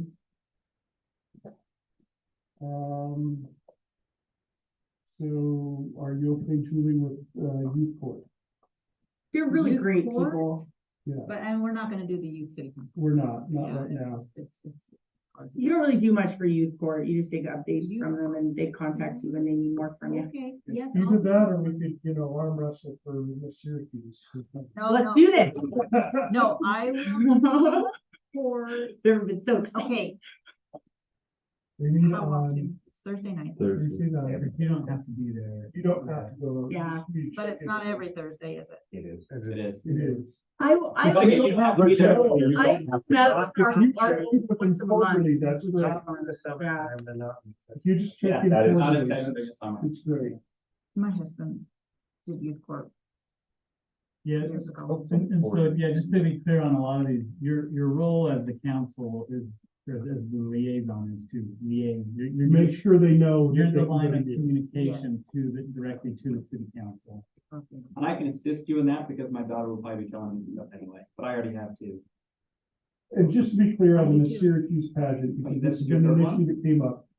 We're not really in charge of We'll put it, that but we have a liaison to it because it is part of the city, so, So wait, I think she just got to sign 3 then. if that's- no. No? I I get Miss have, Syracuse. okay, in group C, In group Yeah. C? oh, yeah, no. Oh, okay. Yeah. I wasn't Okay, keeping just track. North Bay, CTC and youth court, yes, CTC and youth court, thank you. yeah. Was Paul planning commission still? Paul's Planning Commission. Okay, so now, Group D is where we let you have the chance to continue to work with some of our big events to help them grow. Because as council members, we want you to help. So Jen, I think you're saying you want to be part of the Safety Jamboree. Okay, It's my thing. And I would like to Great. continue we as, take 2 for that because it's Yeah. huge. It is. That's so cool. You gonna join me with it? Love to. Bet. Okay, It's so much fun. all right, so who's gonna You take? can't spray the Pumpkin sheep walk. with the fire, I would like but to, you can do that one at the thing, cops and dogs. in talking with Cresta, she requested that we, call it, Halloween festival, just because it's kind of grown beyond the pumpkin walk. I think we should call it, let's call it the Syracuse Yeah. He's the Festival. King Halloween over here. The Syracuse Festival. We should get you a king, like a king. Gavin trademark? You guys okay with Syracuse? Yeah, that's awesome. The Well, we want- walk brings in like 30,000 people, Yeah, And what was interesting is, it's like huge. the last couple of years, we added in, the haunted houses, the yeah, haunted house Really fun. contests. And as I was going through, there were tons of cars that came down, we're going to see all these haunted houses. I think as we continue to make, It'll get better. Syracuse, the kind of the king of Halloween, I think that's a niche market that we are feeling spectacular. But do you think that you should retire the pumpkin walk? No, no. No, no. I'm saying the The name. labels. No, the pumpkin walk Part of is it. part of Or say Syracuse Festival. Syracuse Pumpkin Walk? No, Well, Syracuse but- Halloween Festival, which includes a pumpkin. Yeah, walk. there's a pumpkin walk, there's also a museum. This is Yeah, the fun. museum has, The Friday museum night has at the museum. so we can clear up the title between now and October. Okay. I think as long as we have the assignment. Dibs. And then Brett, would you like to do Heritage Days Advisor to Sure. help grow that? Yeah. Okay. And I'll put Paul on that too. The pro tems I assign, and then the last thing is that the Weaver Davis Canal Board and the Layton Canal Board, we've always sent Robert because they are very detailed as to our water issues. Andy does an amazing job. So we'll continue to do that. Now, the last thing we have to deal with here is that technically the term for the North Davis Sewer District and the Mosquito Abatement District ended this year. So even though we have in our ordinance that we would like to continue the people who are on them because institutional knowledge is an issue, we have to reappoint them. So you've been on that board for 8 years, haven't you? Correct. I would think it would be somebody else to put on there just I think term limits should be a thing in certain things. In the sewer district, I think the knowledge that has to go into the sewer district, it's dealing with Hmm. the education that's out there, I think is, So 'Cause Can it's you- we're in a really. I guess a few of the things that I want to figure out how well we're represented there. Can you tell me what your attendance has been like? I have never missed a meeting in 8 years. Oh, my. Never once. I did call in 3 times over that period, once in 2017, because I was at scout camp. So I drove into Yellowstone to get to a phone so that I could call in and not miss the meeting. I also did that when I was at Las Vegas's CES. I had to call in for one meeting there. Maybe And on the Wood Badge. the third was when we were at Woodbatch. I was there with you. We were together and I had to go drive down to Morgan to get a call. But I've never missed a meeting. And I understand you've also served as vice chair at one point. Vice chair of the board and elections are next week or next month. And I'm now the senior member of that board. Yeah, 8 years. I don't think anybody else has ever served on that long. Actually, there has. Is there another mayor on that board? They're almost all members. A lot of these boards are Are generally mayors. consist of either mayors or a lot of them have city council members. Majority, yeah. So Stan Hamblin served on it for 28 years. Wow. How long was the guy from Roy on there? He was on there for 20 years. Yeah. So I'm still young in their eyes, but I don't know. I'll leave that to you guys. I'm okay with you continuing, but I'd love to hear especially the with rest this of. pipeline right now. This pipeline, we still have a year to go on this pump house, and I'm the only guy that's been there since. the So beginning. this North Davis Sewer District appointment comes with a pretty heavy paycheck too, though, doesn't it? And It does come with a paycheck, about $350 a month. that seems like not worth it to me. Well, I mean, and there is, None of the boards pay. it's not about the pay. I'm just, yeah, but it's still a factor of it. Well, state law, I will say that state law dictates how much a board can, Yeah. and I will say that the only board in our area that pays the full amount that the state allows is the sewer district. But it's been that way since 20 years since before. I None was of there. these jobs pay well. So Jordan's term is not up. We appointed him 2 years ago, but his is up in 2 more 2 years. years. And which one is that? The waste management. Yeah, I'm leaving, yeah. So So what's your feelings, Dave, about having another sewer district built, a private sewer district built in the city of Syracuse, like Cooper tried to do? Absolutely not. ooh, I didn't want that. Okay, I have stay on been that board then. protecting against that. I have been working very hard to protect against that. And poo geysers, he's protected against poo geysers. That's right, because it would be a real nightmare for us. It would cost the city so much money, and our public works director concurs, so we do not want to be in that business. I'm okay continuing, sounds like you are, Yeah. yes. Jen, what are your thoughts? All right, You good? that job just seems like it might suck for that little bit of way. I don't know anybody else would want to do that. We'll talk about crap today. Talk about poop all day long. So how's your attendance been? Yeah, so I was gonna say. Oh, I haven't missed a meeting ever. I've been on every single one of them, all of them, and I've actually slotted to go to the national conference March 4th through the 8th. So the only question I have is I had someone about a month ago tell me that you would miss probably a quarter of the meetings. I've been in every one of them. Okay, I need to go call them out then. Are you talking about the North Davis? No, we're not No, talking about. mosquito abatement. Oh, on mosquito abatement. Okay. Thank you. And then, what are the, like, have you doing any positions or anything like that on there? I guess. So we don't have, the board, it cycles around. Once you do secretary, then the next year they end up going to the vice chair, and then they end up going to the chair, and it just kind of, and they just recently redid that. And then we also have the list of the travel list of everybody's in order, and you go to a different conference, and they send you to a different. So the only one we all do is the state conference, and the rest of them 1s and 2s. Where do you guys even meet? In Kaysville, and it's also on Zoom. The majority of us Zoom, but sometimes they tell us that we gotta be there for the meeting, we assign things, stuff like that, so we go. But, Do you want to continue? yeah, I like it. I mean, I learned about the mosquitoes that are killing horses and stuff. So it helps keep the equine community around here on a understanding level of how vulnerable their animals are at the moment. And it's a good connection between the two. Anybody else interested in that?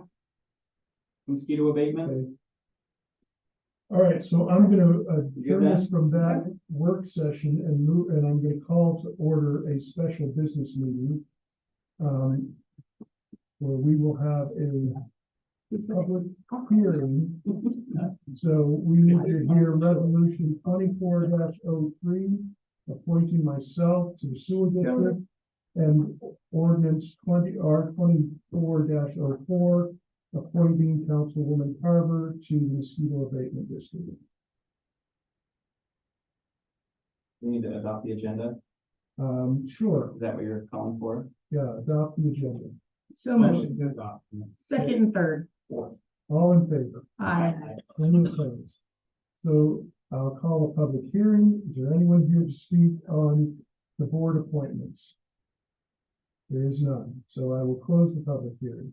So now I need a motion to adopt. We can do both of them at once. I move that we, adopt resolutions R 24-03, appointing Dave Mons to North Davis Sewer District Board and, Jen Carver to the Syracuse City Governing Body to the Mosquito Abatement District Board. Do I have a second? Moved and seconded. All in favor? Aye. Any opposed? Motion's passed. Now a motion to adjourn. So moved. Move. All in favor? Aye. We are adjourned.